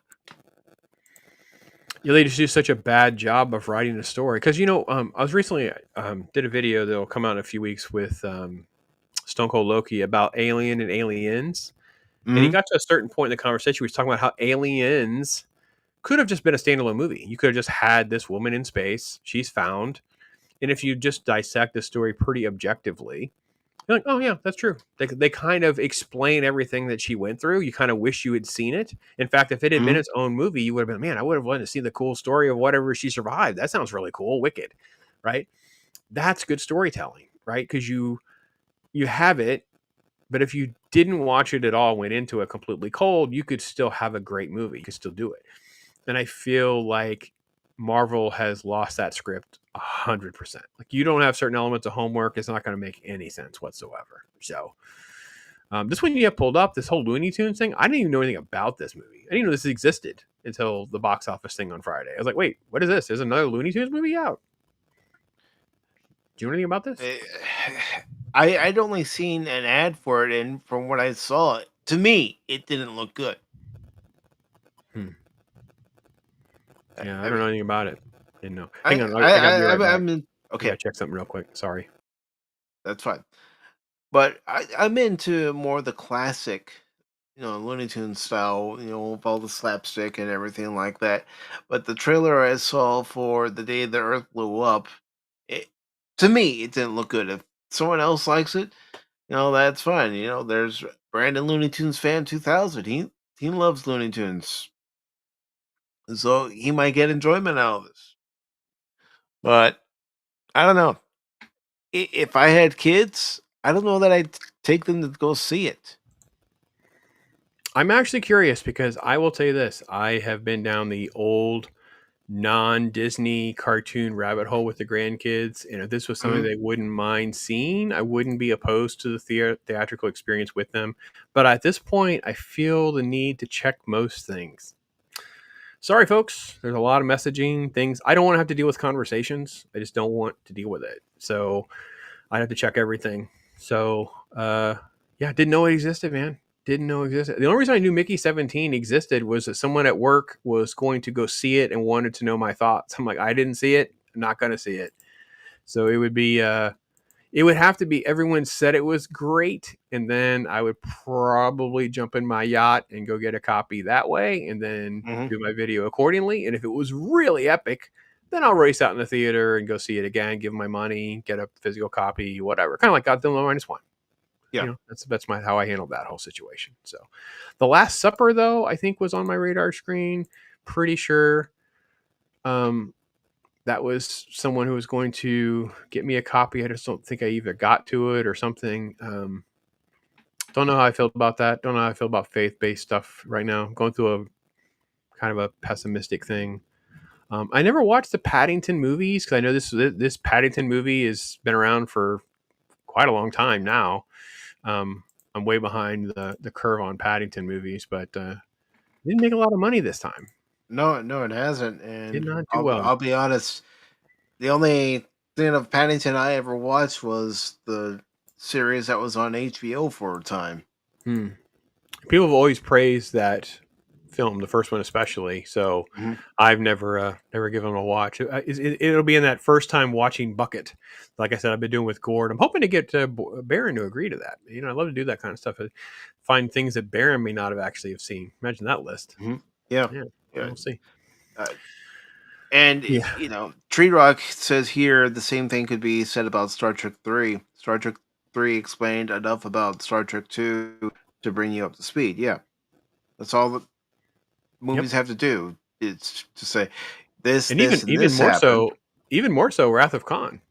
Like you Hmm. didn't even know. I mean, as a, You I wouldn't have was to watch Space Seed You didn't to have to know know. what No, happened. you didn't have to know. You didn't have to watch Star Trek. You could just walk into Wrath of Khan. There's a whole bunch of people. They're talking about their interactions together, but me not knowing them from before wouldn't have harmed my. Trust me, I've tried to watch it very objectively from that. Yeah, yeah. Superman 2. Well, Superman 2 does a great job because it steals a couple of the Krypton callbacks to give you what you need. So if you didn't see the first movie, you were good either way. Again, these are the greatest of all time. This is why, look at Godfather 2. The debate is Yeah, like, which is it better than the first one? Well, you would not, right, because you don't need it. Yeah. 2-minute text crawl. Yeah, a little bit. Yeah. that's all. So That's all you need sometimes. I mean, heck, Transformers the movie. It yeah, brings you up to speed as far 100%. as the timeline that they're in. Well, brother, let me tell you what this, and I have to kind of wrap up with this last thought, but we are probably not going to break $50 million again this weekend. So we've had 3 of those so far. Last year, we only had it only happened once, and that was a complete disaster weekend back in February of 24, where it was like 29 million or something. It was just an off week. Hmm. Nothing happened in between, but it's only once or twice. So we're already at 3. Just no one's going to the movies, man. No one's going to the Nope. movies. And So there's really nothing worth seeing. yeah. The only With that, movie I have to I bail out. I'm sorry to yeah, cut you go ahead. short, but yeah, the weather. My wife's coming home. It's raining, crazy. So, but I have to dip out. Thank you, my friend. Sorry to be so rushed, headed out the door, but things got That's all crazy right. on me. I understand, brother. I appreciate you taking the time that you had to join me today. And folks, if you haven't done so already, I've put his link into the chat on YouTube. I'm putting it into the chat on Rumble and X. Please subscribe to Pops. Does great content. He does. Take care, everybody. What's your story? Take care, brother. Yeah, lots of good stuff. Catch him on Top Card this Tuesday, where he, Stone Loki, and Ironcaster and Squeak Mouse will be talking about Teenage Mutant Ninja Turtles from 1990. A movie I think a lot of us who, like I said earlier, a lot of us who actually went and saw the movie in the theaters at the time or rented the VHS at the time absolutely love, even 35 years later. And of course, here on Pop Talk on the 30th, we'll be doing a watch party of Teenage Mutant Ninja Turtles from 1990. And it's going to be a lot of fun. It's going to be a lot of fun.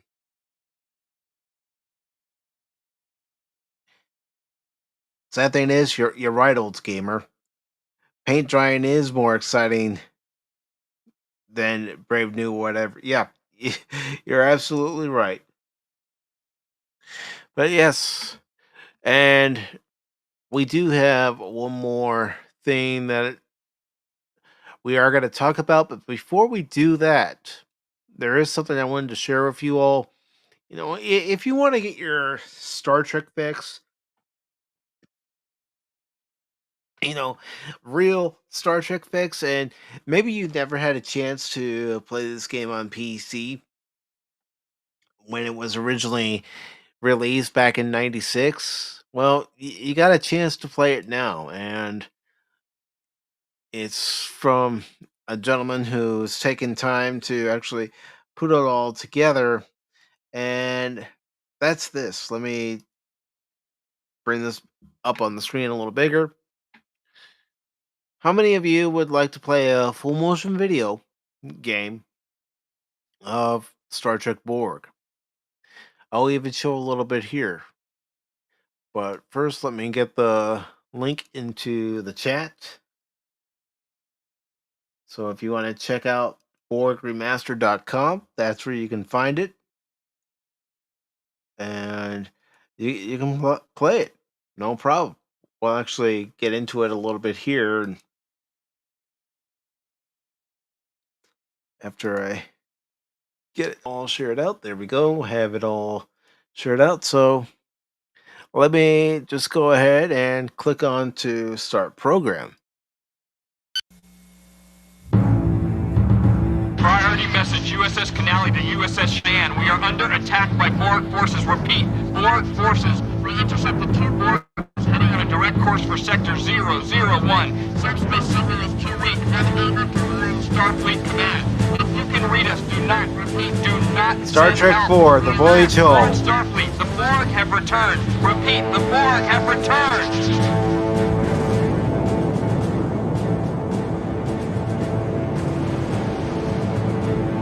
I'm going to go ahead and skip to a couple of chapters and so you can see a little bit more. All right. So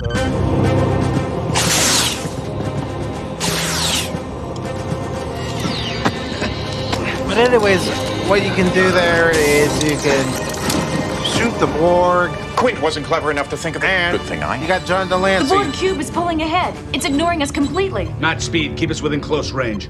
Remember, Sprint should have died right here. Everything you do in his place from this moment on changes history. Invigorating, isn't it? Meddling with fate. Lieutenant, are you all right? Sprint? He's an ox. Yeah. Nothing scares him. And nothing Go ahead hurts and him, freeze isn't that program. But yeah, go ahead and check out this website. I was just browsing the interwebs the other day and came across this, and I thought, you know what, this might be fun just for people that never got to play the actual game when it was released, and relive some good Star Trek. So there you go. So let's go ahead and move on to our final article of the afternoon. Let me just bring it up here. And then I will go ahead and wrap up the stream. So let's go ahead and there we are.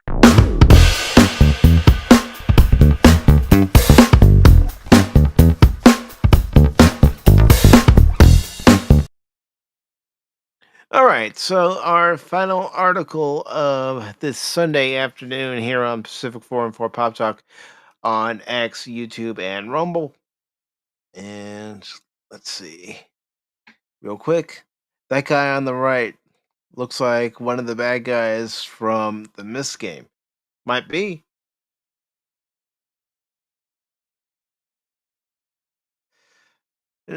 No, Phil. Tuesday Night Trek is not back. I would never step on Paul's toes when it comes to doing a Star Trek review show on a Tuesday, but I am seriously thinking, and I am going to do something Star Trek related. It will be on a Saturday. It'll be bi-weekly because I want to make sure I have a Saturday available for member streams as well. But it's going to be a bi-weekly Star Trek series where we watch, react, and give our thoughts on an episode. Whether we're giving our thoughts on an episode when we first watched it, or during this particular viewing of it during the show, we watch, we react, we comment on it. Say you notice something in an episode that you never saw before, that just never caught your eye before, then we talk about that, and just show people good Star Trek. Even the bad episodes of, you know, the original series, Next Gen, DS9, Voyager, and Enterprise. We do that, and Pop says, "Sorry for the fast exit. Storm came in fast. Miss Pops rolling in from the rain. Thanks again. Not a problem, brother. I understand when it comes to a fast moving storm. You got to get moving fast. You can't waste any time." But yes, and as far as when this particular live stream would air, I'm considering it being a 2-hour stream that will start at 8 o'clock Eastern every 2 weeks on a Saturday. But I still have some things I need to prep and get ready for it. So I'm shooting for possibly mid to late April, early May for the first episode of this Star Trek stream that I'm planning to do. And I do have a name for it. I'm just not ready to announce it yet. But we do have our final article here from Bound into Comics, which I will put into the chat for everybody so you can follow along.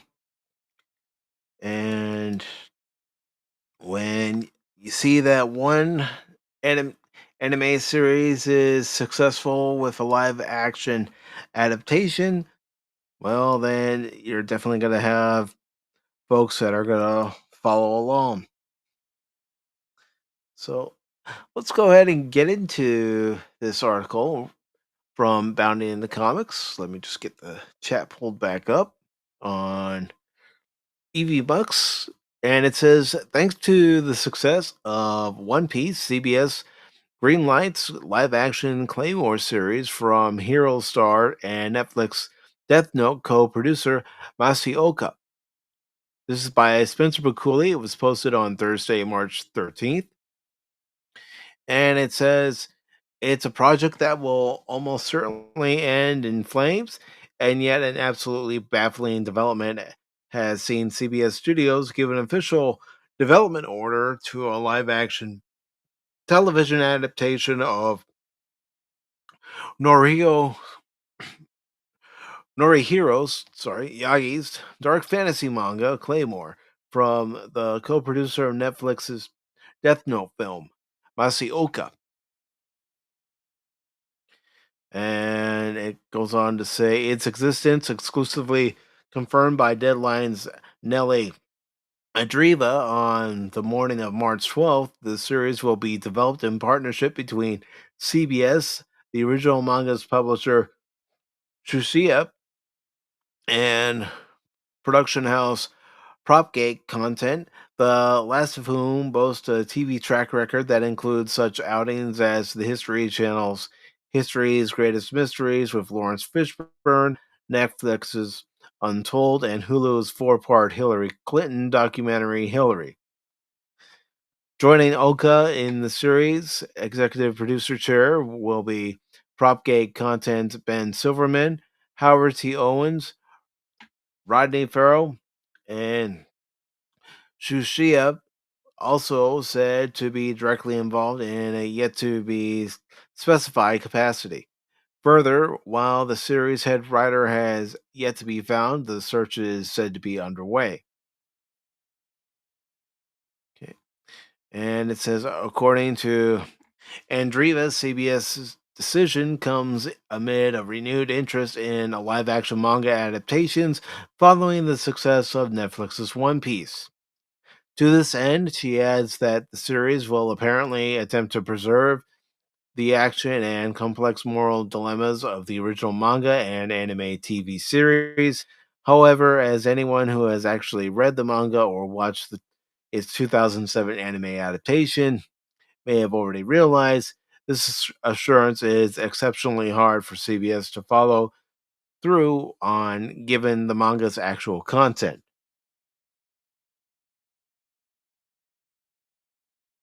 You're not the only one, old gamer. You're not the only one. They've already dropped the ball when it came to Star Trek, so what makes them think that they can do this manga and the anime any justice in live action? It says originally published in Shushia's monthly Show and Jump and its successor Jump Square from 2001 to 2014. Claymore drops readers into a medieval fantasy setting where humankind are regularly preyed upon by Yama, a species of human mimicking shapeshifters whose inhuman strength and speed makes them practically undefeatable to the average individual.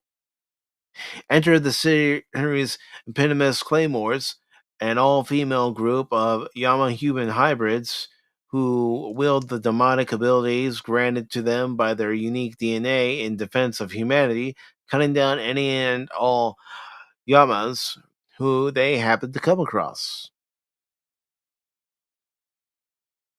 But of course, there's no such thing as a free lunch, and the women's constant dancing with their Yama heritage makes them vulnerable to a process called awakening, which occurs when they succumb to their lesser halves and results in them becoming even more violent and sadistic than their natural born counterparts.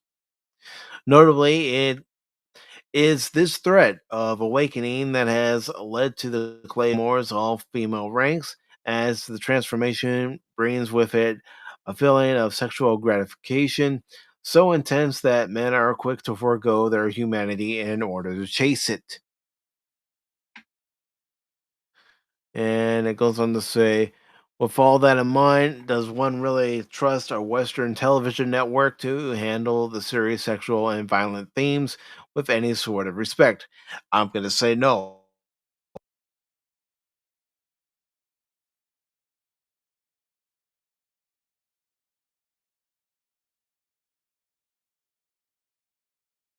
And hopefully you guys can hear me again because Evie Mux disconnected my mic. This happened last night during Pop Talk. Not Pop Talk, but the member stream.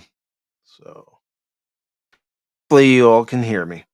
If not, I might have to end the stream, but let me just see what's going on. See if anybody can still hear me or if it's gone silent. All right. I can hear myself on the stream, so we're all good. But yeah, Evie Mux just popped up with a message. So I'm gonna have to check that out after the stream. All right. So, does anyone trust a Western television network to handle the serious sexual and violent themes with any sort of respect, or even accurately cast the light-haired, pale-skinned series lead, Claire? It's admittedly possible, but honestly, the odds are more unfavorable than those facing anyone who wishes to take on the brutal trials required to join the ranks of the silver-haired witches. Well, especially with modern entertainment. So, I honestly don't have high hopes that CBS would even pay any kind of respect to the source material, even with the creator involved, unless the creator really puts their foot down. And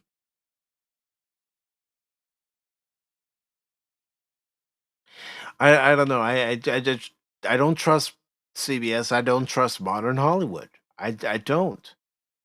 We've seen them recasting characters and making characters what they're not, and I just don't see it happening.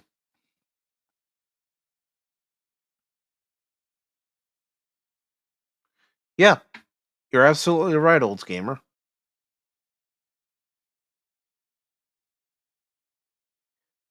So, if I were a fan of Claymore, then I would pray. Honestly, I would pray. Expect the worst, hope for the best. But with the way modern entertainment is, it doesn't always go for the latter. And let me just check one last thing, just to see if maybe Box Office Mojo has the complete updated totals for the box office. And they do. So I'll give you all the weekend box office official numbers. So let me go ahead and just share the screen again. I know we're going back, but I just wanted to see if maybe there was an update. And there is.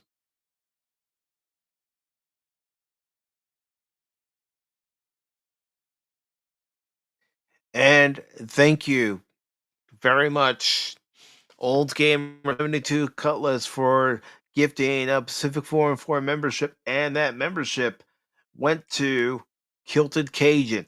So, welcome to the Stealth as Optional rank here on Pacific414 Kilted Cajun.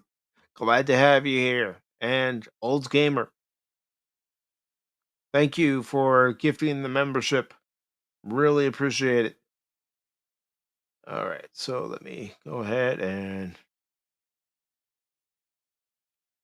play this video. Wretched slugs. Don't any of you have the guts to play for blood? I'm your huckleberry. That's just my game.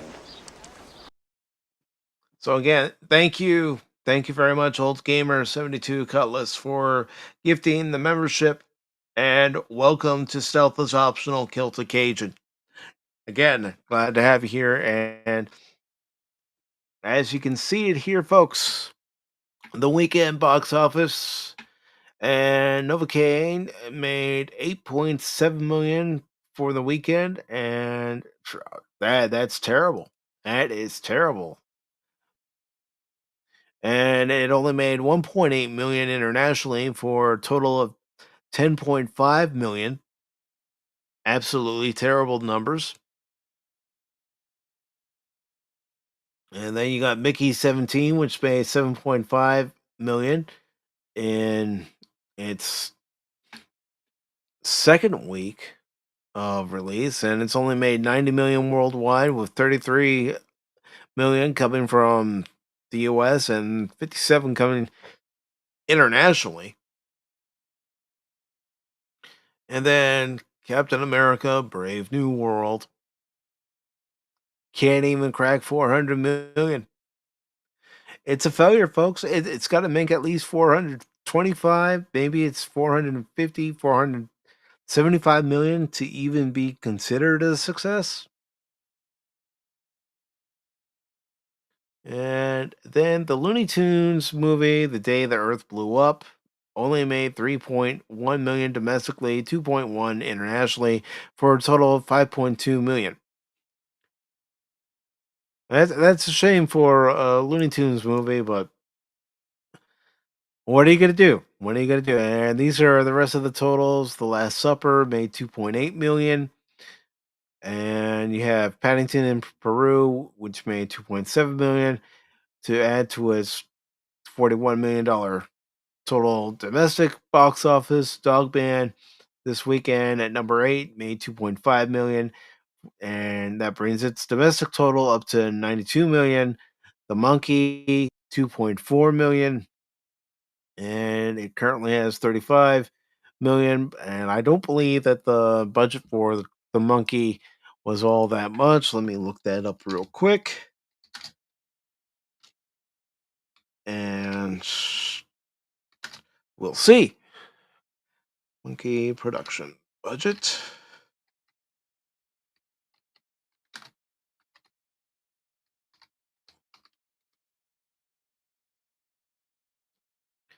Okay, I'm looking it up right now. Yeah, it had a budget of 10 to 11 million according to the search results on Brave. So it's made a profit for a movie with not a very large budget. It's made a profit. The Last Breath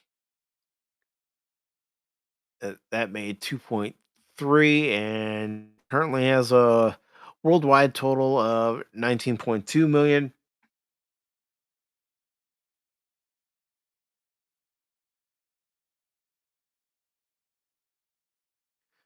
The sad thing is, a lot of these movies don't even get proper advertising anymore. You may not even know about them until you look at the numbers like we do during the Sunday edition here, and that's a real damn shame. Or it was like with Queen of the Ring. I saw an advertisement for that, and I was watching the advertisement, and that's how I became aware of Queen of the Ring and decided I'm gonna give that movie a chance.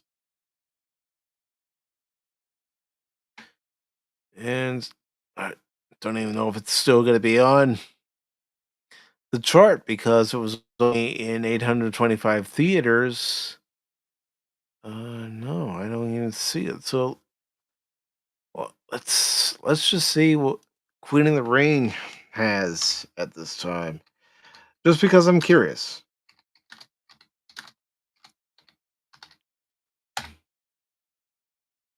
Okay, there it is. Yeah, it only has a domestic total of 555,000. And its domestic opening was 380,000. And it was only released in 825 theaters. But like I said last week, this will be a movie that we will have a watch party of here on Pop Talk in the future as soon as it becomes available on streaming. Then I will decide on the date.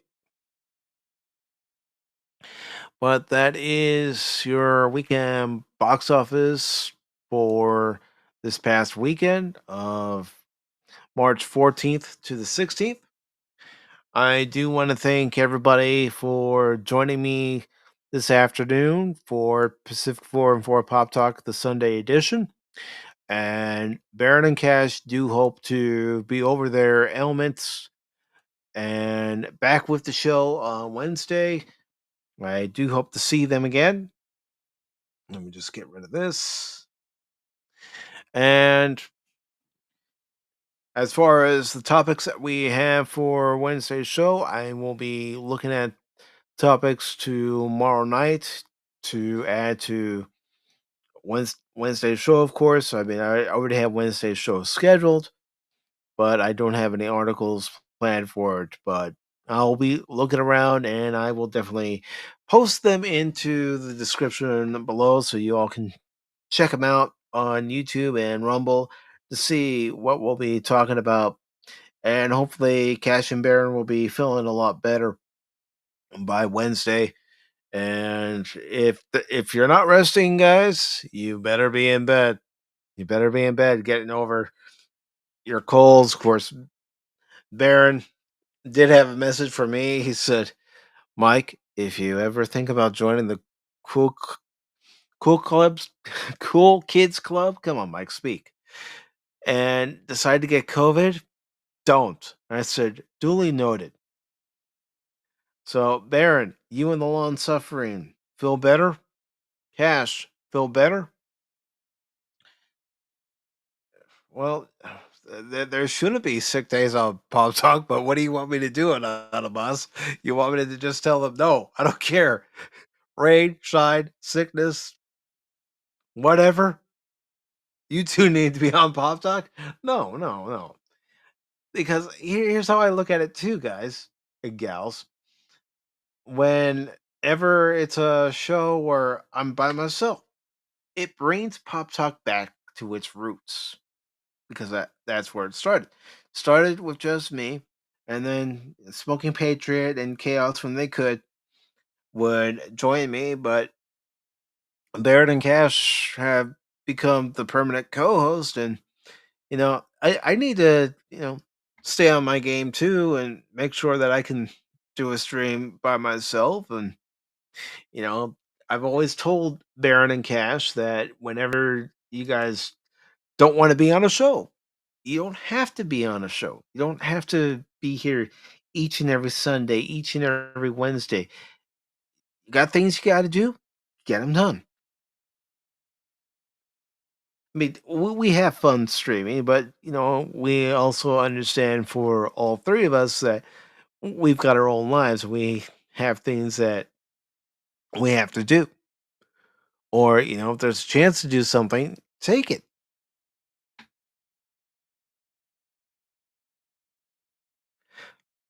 But it's always fun to have special guests come on and talk to the special guest, or in this afternoon's case, have Pops come on as a special guest co-host. And Anonymous has done it. DJ Ron G has done it. I have no problem having a special guest co-host join me whenever Cash and Baron can't make it. If you want to come on and you see that I'm by myself during the show, just let me know and I'll send you the invite link and we can talk.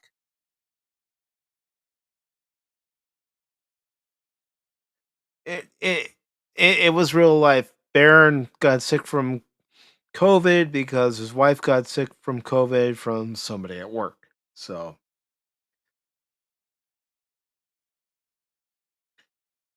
I'm always looking for different topics to talk about on Pop Talk, and there are times where Baron will find an article and say we should talk about this during the Sunday show or Wednesday show, and or Cash will run an article by me, and you know a lot of it. I'll be honest, it's the headline. Does the headline catch my eye? Does the headline catch Cash's eye? Does it catch Baron's eye? And then I try not to read the article ahead of time. I try to give you guys my honest reaction to the article during the show. You know, today's case with the Toxic Avenger, all we wanted to know was the release date. So all we had to do was scroll down, find out the release date, and then give our thoughts on whether the movie is going to be good or bad. I got a feeling it's going to be a movie that we're all going to make fun of. Yeah, yeah, and I do try to do that too, and I will try to do that too if I find out that Cash and Baron can't make it. I'll definitely try to let you know as soon as I know. Now, if it's the day of a stream and they've told me that they can't make it, and you see that I'm by myself and you have time, again, just do like what Pops did today. Ask, hey, you want a second person? And most of the time, most likely, I will say yes. Because, I can give you my opinion. I got no problem giving you my opinion. and you guys and gals sharing your opinion.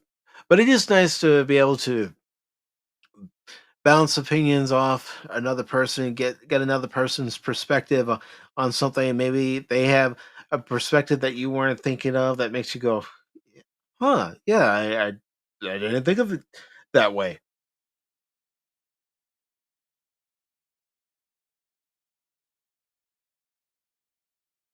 And Tree Rock says he's actually working from home on Sundays, so he can only be in the chat at this time.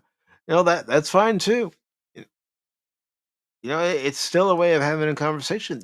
Last night we had a member stream, and Kathy Skywalker and I were having a conversation, and we were having the conversation via what she was saying in the chat. I would respond, and what we were talking about is different TV series that you can get the complete season of. I mean, if you guys and gals don't mind, I'm just gonna go to Amazon like I did during the member stream, and actually found a pretty good deal for the complete season of Taxi. So let me just show everybody, and if you're a fan of the show Taxi, you know, pick it up. Just waiting for it to come up. All right. Okay, so here we go. Because I am thinking about picking this up and also picking up the original Battlestar Galactica because it was only $17.99 on Amazon. But let me show this. If no, uh, all right, let's get back. Let's get back to this. There we go. But anyways, this is 19.99 for the complete series of Taxi seasons 1 through 5. I think $20 for a complete season's a pretty good deal. I don't care that it's on DVD. I still think it's worth it. I don't know about anyone else, but I do think it's worth it. And let's see. Actually, let's see if they had anything recommended besides Barney Miller. I'm not really someone who's watched Barney Miller. Sanford and Son, the complete series. 23.80 on Amazon. That's not a bad deal. Not a bad deal at all. Heck, the Bob Newhart show, even at $36, it's not a bad idea. Yeah, and that's what's great about it because some of these series aren't on a Blu-ray set. So if you can get the DVD complete series, take it. I mean, check. If you're a fan of All in the Family, you can get All in the Family. And of course, I know all these are from Paramount. But yeah, definitely consider it, folks. If there's a particular series that you like, check Amazon, check your local Walmart. I know my local Walmart still has physical media and DVDs and Blu-rays, and they have some complete series sets that are inexpensive. So yeah,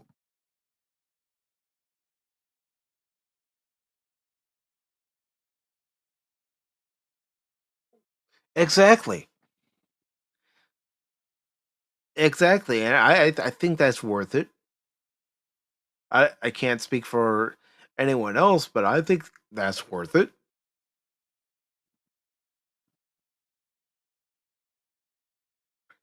But, ladies and gentlemen, I do want to thank you all for being here.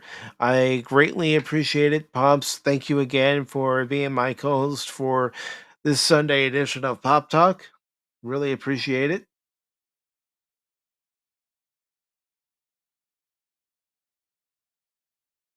Well, there you go.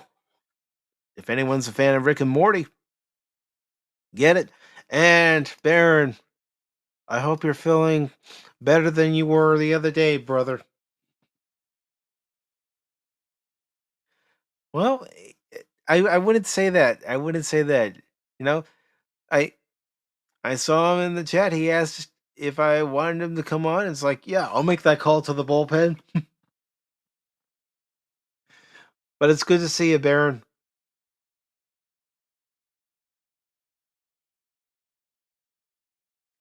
But ladies and gentlemen, again, thank you very much. Thank you, Old Gamer. Thank you, Baron. Thank you, Pops, of course. Anonymous, Olds Gamer 72 Cutlass. Thank you very much for gifting that membership. And that membership went to Kilted Cajun, Tree Rock Creations. Thank you very much. Let's see. I want to make sure. Wait. Mister, you're supposed to be in bed.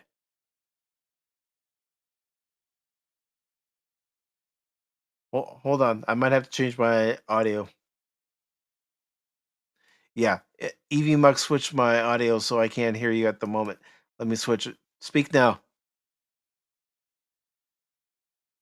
I still can't hear you, Baron. I unfortunately still can't hear you. I hear you now. I just The system switched me to the wrong microphone yet again. No, I'm on my way to take a nice shower. I was the wife turned you guys on you guys because old Ops was there. He's Cash's permanent replacement. That's good to hear. About time you had good taste in that matter. Excuse me. But doing better.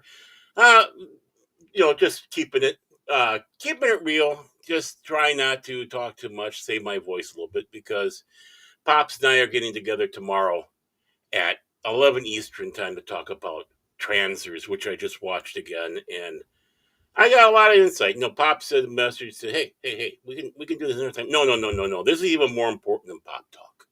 So I'll be there. No, but I'll be back on Wednesday, definitely. If I really wanted to, I could have done it today, but it's like, nah, I've done the show with the Coof before, but this is the worst I ever had it. It really is. Both me and the long suffering. She was, of course, in hospital 2 days because of it. They wanted to make sure she was breathing good, and she was. So, they brought her home. Oh well, I'm done. But no, but yeah, basically, it was like having a very bad flu, weaponized flu. Thank you, Doctor Frodsey. Bite my shiny metal ass. So, how many antibiotics did you have to take? I didn't take any. I don't know about her. I haven't taken any. I just been taking the usual regimen you would get when you have a flu. Drinking plenty of water. Mm-hmm. Taking occasional ibuprofen and stuff like that, and scratching myself in the right spots. Nothing dirty. And just resting. And I've never been one to really lay in bed when I'm sick. I can't.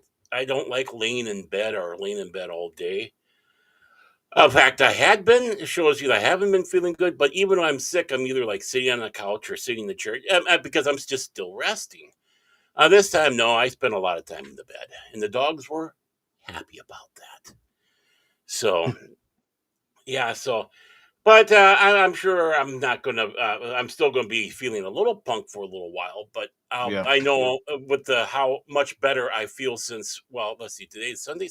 Since last Wednesday, how much better I feel. And then some. What did I? Was I on show on Wednesday or did I bail? No. I bailed on you and I talked on Discord, and yeah, you told me what was going on, and okay, that's what it was. You lose track of the days. So that's the life and the sickness of El Barano and the long suffering, who really is long suffering, but she's sounding better now. So hopefully, I hope this week she'll be able to get back to work, considering tomorrow and Tuesday are her technical weekends. And And yeah, it just goes by that. So I know Pops won't keep me long for our talk on transfers because he likes to run a tight ship, something that we can learn. And I think I'm managing pretty well today, there. yeah, 2 hours, 14 minutes so far. Bravo. Well, that's because people like me and Cash drag it off. Now, see, Cash has been milking it. Cash has been milking it. And he's not even here. Yeah, I'm here to keep the show up for another 3 freaking. No, that's not going to happen, Animos. You want to take my No. seat? You want to take Cash's seat? Then it can go another 3 hour. Like I said, I was on my way to take a nice, relaxing shower and get some of this crud off of me, and relax some more and enjoy the bare necessities. You might say more ways than one. Yeah, and while you're at it, get rid of the remnants of this the COVID. Yeah, I mean, I've been lucky. It hasn't really affected my voice, and I haven't had that much crud. Not like the long suffering, but I've had my fair share of it, and yeah, much to everybody's blessings, I haven't really talked much. So, and nor did I feel like talking much. So, yeah, again, resting. But it's time to get up to the into the box and take a nice few swings uh, and see if I can at least hit a single, or at best maybe get hit by a ball and be able to walk the first. At least I mean it. I can picture it now. Barry gets hit by a ball. Ah! Oh my God! I'm gonna die. Help me out here. I'm gonna Oh die. Well, and then I'm yelling from the dugout. Walk it off. yeah. Well, when you feel like this, just a second here. I just got to do one thing. No problem. It's called hawk up some oak, which is not a bad thing because it just gets it out of the system. At least I knew where the cough button was. But when you're feeling like this, everything just seems to hurt a lot. So, but I do have to sit back and say this: I did a lot less whining than the long suffering. When they say about how bad men are when they're sick, you haven't met my wife. Long nuggets. Oh, come on, Anna Moss. Go back to the she shed. Just go back to the she shed. But at least I'm not hurting when I cough as much anymore. The muscles got used to it. Just when your muscles get used to it, you quit coughing, and that way you can't keep it up for the next time. And then you hurt all over again. Come on, body. Come on, get in sync, body. But yeah, so I just thought I'd give a quick update since I didn't fully realize that you were still on until the wife turned you on. I like I said, the long suffering. I were just kind of sitting. I watched Transfers again, like I needed another excuse, and I can't wait to talk to Pops about that. And yeah, I'm looking forward to seeing that when it comes out and yeah, hearing what you both have to say about it. And again, I can't thank Pops enough for hopping on and adding some real experience and real knowledge when it comes to comic books. So I'm not saying I can't bring what knowledge I have when it comes to comic books, but Pops, he knows a heck of a lot more than I do. I will admit that. for a minute there, I thought there was kind of a slam at me and Cash. It's nice to have someone who can actually talk about comic books with knowledge, not like you two.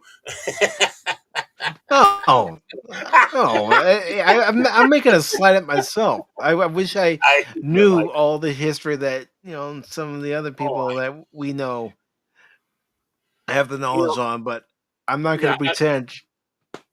No way can I ever hold up to 24/7 Pops or even to the late Clubby. Oh, jeez, shows you how sick. But I know there's a lot, or even Stone, Loki, all these guys out there. I know they have far more knowledge in this stuff than me, so I enjoy listening to them. So yeah, I have to sit back and watch this show over again and get some more of Pops's insights. Yes, I'm kissing up to Pops here because he's having me on, and I want to be on again sometime. I don't blame you. Pops is a great guy. No, he really is. I mean, full honesty, yeah, it's great. Always great when I can do stuff with him.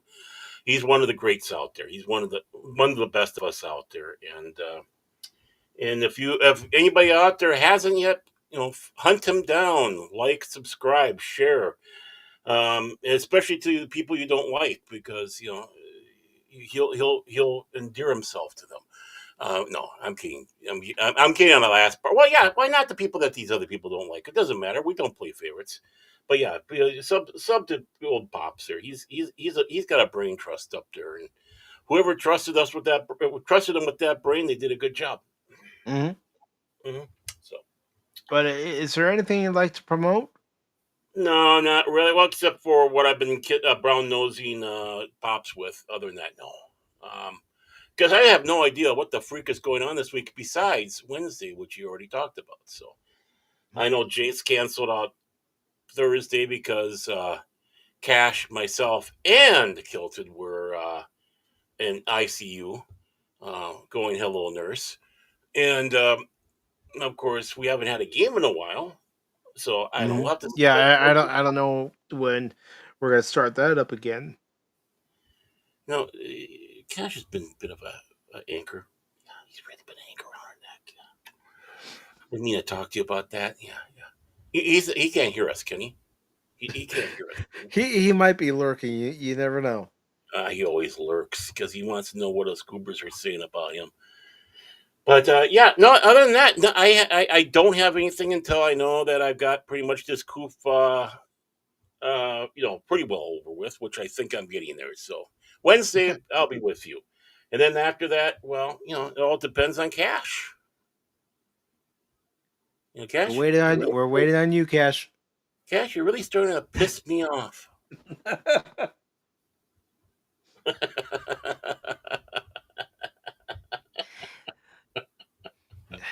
Baron said it, not me. You were thinking it. We were talking beforehand. Direct quote. Come on, Cash. the Baron and I both have to show up and say, "Come on, drag you out of the house." Where are we going? We'll find out. I just had a tiny little stone. I haven't been able to be on for half a year. And Baron has got the coof and he's been off for a week. I tell you, Baron is a very weak link to this entire production. I don't know if we should have Baron on anymore because of these people. You know what he's gonna say. You know it, right? I know, that's why I'm doing it. I like better not laugh too hard. I was doing that by mistake yesterday. I was watching What I Lie to You, the British quiz / comedy show, and laughing too hard watching that, and boy, did it fucking hurt, but it still was funny. Yeah, but you know what they say: laughter is the best medicine, unless it kills you. Yeah.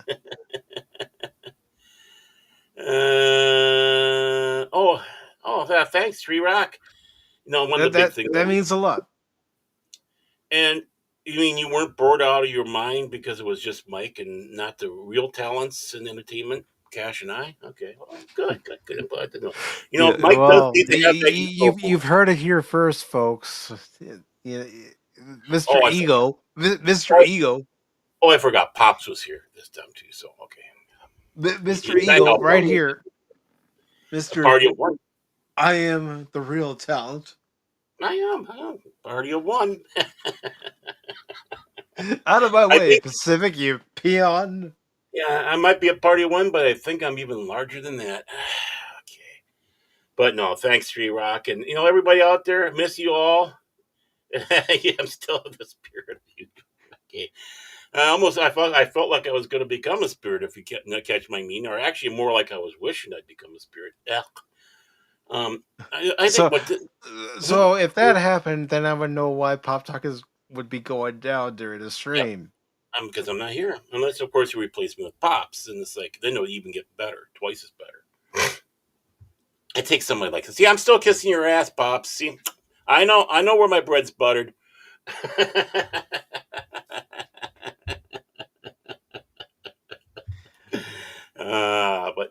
But in all seriousness, Noah, I was gonna say something, but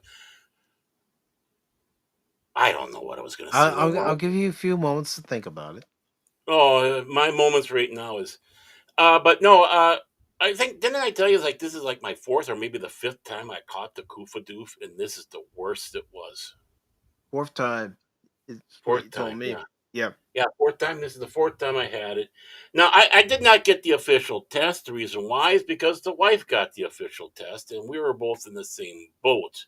So it doesn't take a rocket scientist to kind of figure out that, it might be a surprise to those, but I sleep with her. And Wait, what? Yeah, I know. You sleep with your wife? I know. I quit dating because of that. Sandy and I are not dating anymore. We're married. Yeah. So, and like I said, she got it worse than me. So I got a lot of sympathy. But it's like having it from before and then this. It's like, yeah, I got the goof, and I don't like this one. No, Falsey, you almost got me this time. You almost got me. You have to aim better than that, you little bastard. But ladies and gentlemen, again, I do appreciate everybody being here. Now, as far as what's coming up on the channel, at 6 p.m. on Tuesday, I'll be playing Rise of the Ronin. It's a challenging game, but I'm up for the challenge. And then, of course, the Wednesday edition of Pop Talk, where hopefully both Cash and Baron will be available. As long as you're both feeling better. And because I know with my last cold that I had, Baron, I started to feel better. And then a couple of days later, I was back to square one again. Oh, I'll be there no matter what, even if I start feeling worse, and for just a couple of reasons. One, so I could rub it in the Cash's face, and two, so I can bemoan the whole entire time, bitching to everybody about how bad I feel and trying to get sympathy. See, always I come out ahead. I'm a winner. Or a wiener, depends on how you want to see it. All right. And Thursday at 6 p.m. Eastern, I'll be playing more of Metro 2033 Redux. And of course, we'll have the Sunday edition of Pop Talk next Sunday.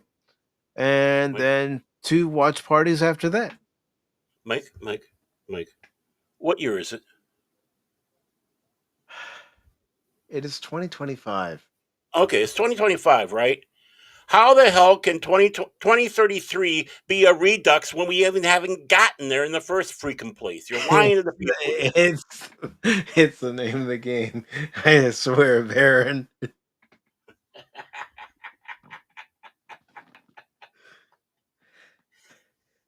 Feeling feisty. Yeah, I don't know. I think you feel 100%. Oh, no, I don't feel 100%. My brain does, but You sure about that? You sure about that? Oh, I'm sure of that. I'm very sure of that. And I'm doing the little short bursts right now. Before I do what Red Fox once sat back and said. Red Fox, in his eminent wisdom, told us all that white men, black men, it doesn't matter. We all gotta wash our asses. Oh, that is true. Yeah. No truer statement has ever been said. God bless you, Red Fox. We miss you. We don't have comedians like him anymore.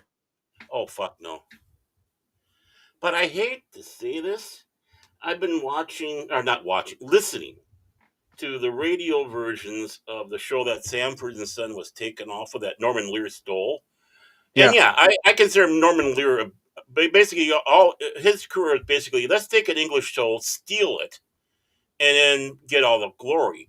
And the original show was Steptoe and Son, which was of course a telly show, but they also in England did radio versions too.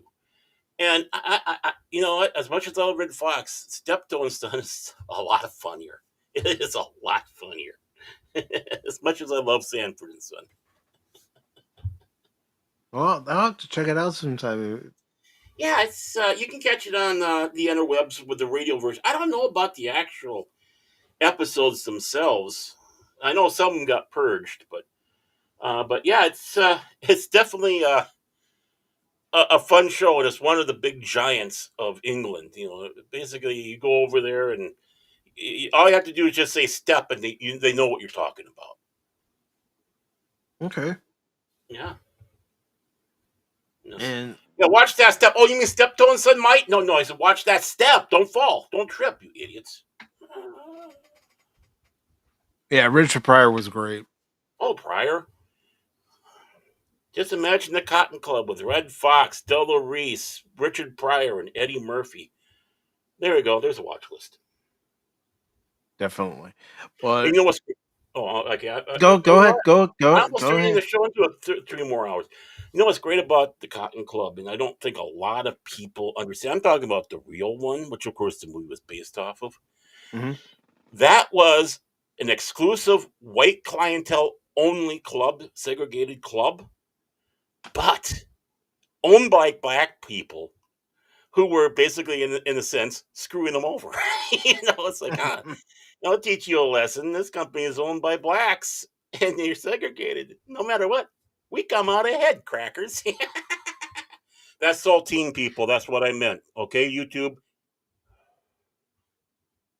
Besides, I can say that word. I am one. More of a townhouse guy myself.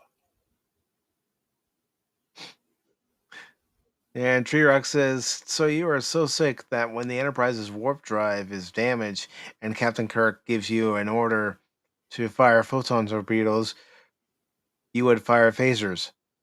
Oh no. Well, it's more like the balance of terror when they said fire phasers and the photons went out. Remember that episode? Huh? Yep. People think they know Star Trek.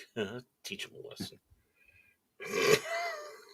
Okay, I'll shut up now because, like I said, I gotta do the Red Fox treatment, and and all But that. thank you everybody for being here. Tree Rock, Old Gamer 72 Cutlass, Anonymous, Baron, Pops. And thanks again, Pops, for being my guest co-host today, Phil McCracken. Thank you very much. Oh God, he was here. Yes, he was. He was. And Old Gamer, again, thank you for the gifted membership that went to Kill the Cajun. So, again, welcome to the South is Optional rank here on Pacific414 Kilted. And let me just make sure I'm getting everybody who was in the chat. I know we have lurkers. We always have lurkers. Of course, Low Spec. Thank you, Low Spec. Good to see you, brother. You know, the lurkers, they're always hiding with their cloaking devices. Mm-hmm. Listening into subspace communication. And always ready to flash you. And that's of course, my officer, and I'm sticking to it. Shane, you're on. Thank you very much, brother. And got to thank him because I really do appreciate him coming on. Pops. And let me make sure I got everybody. We need and the Pops. True Rock says, I got that reference. We need a what? We need a pop signal now. It's like, oh, missing people, quick. Commissioner, hit the pop signal. Da da da da da. Oh, why don't we just call him the commissioner? Hello, Commissioner. Yeah, but the commissioner doesn't have a signal. Batman does. And, Pops is like the comic book king. So, never mind. My brain's in coof mode. That's all right. I know it's going to be sharp as attack come Wednesday. When has it ever been sharp as attack? That's all I got to ask. And by the way, just want to follow through by saying, fuck you, Fallacy, just fuck you. And while we're at it, Mark Hamill, just fuck you too. You had to get that in there. It's like, okay. It's been a while. Come on, Mike, it's been a while enough. I'm going to say it. Yeah, well, I think he's deserving because ever notice that Mark Hamill looks like a taller, angrier Peter Dinklage? Honestly. Take a look at them. Speaking of which, because Pops and I were talking about during today's show, as you know, Peter Dinklage as Toxic. I know. Yeah. Yeah, I know. I brought that up the last time we talked about it. It's like I I don't know. I know, but I'm gonna show you this image only because Baron didn't say it. I know some of you might say, Mike, he could just go back and watch the show. No, I want to get his live reaction to I this. see it right behind you there. Well, he looks like he's out.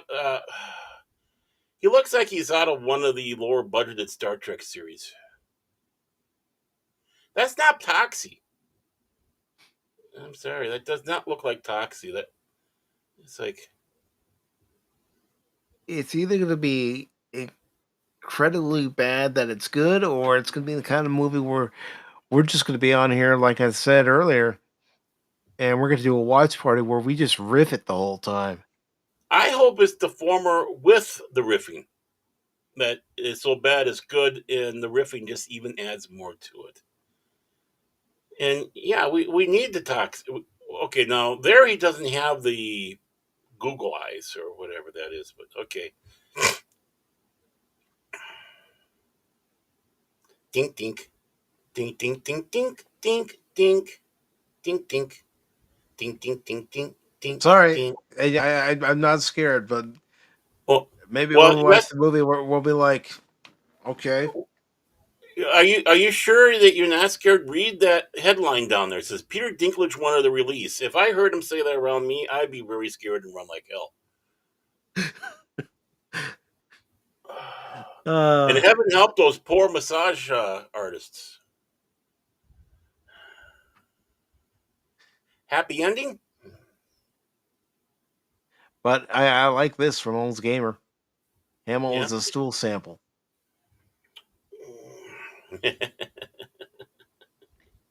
Yeah, he is. Yeah, he is. I like him as Luke Skywalker. Still do, but Yeah, Luke Skywalker is awesome, boy. I wish Mark Hamill didn't off him and put him in the trunk of a 54 Chevrolet Bel Air and drive it into the ocean. yeah, me too. But that's okay. We'll probably talk about him more on Wednesday because he'll probably come up in conversation. But we'll definitely sit back, relax, and have a good conversation Wednesday. And I hope to see everybody Wednesday. Maybe Tuesday if you want to check out Rise of the Ronin. Maybe Thursday if you want to see me play more Metro. But make sure you check out Pops. Check him out when he uploads his video with Baron on Transers. And of course, check him out Tuesday for Talk Hard. And also his rewatches of Batman the Animated Series, his reactions to the latest episode of the new Daredevil series, Born Again. And, don't be a stranger. Don't be a stranger. Yeah, I mean we're all a little strange. I can admit that I'm strange. People are strange when you are the stranger. 3 hours later.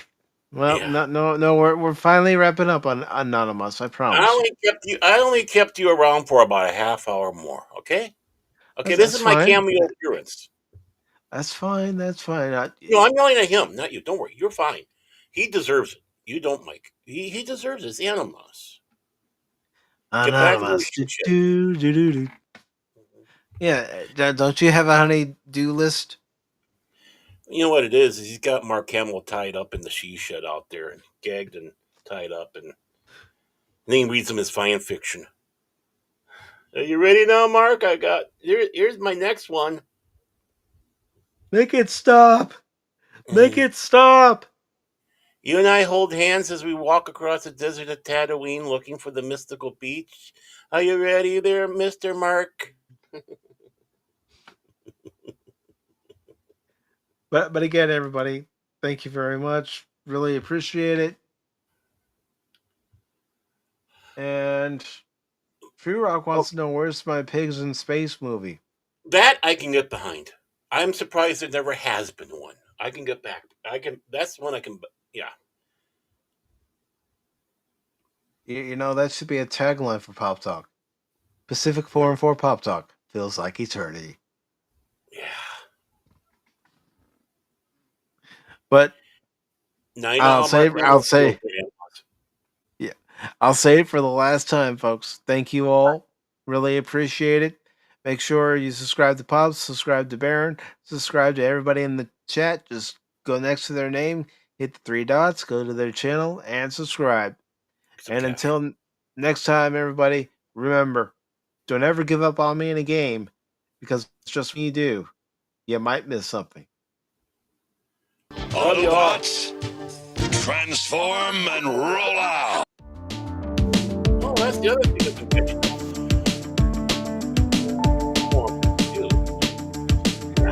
Tim! Hi, Tim! Hi, Tim. Come back and rewatch the show, brother. Yeah. See ya. I was sending you to Dinobot Island. That was one of the episodes of Pro. I know what episode that is. I know, I'm talking to Tim. He probably did.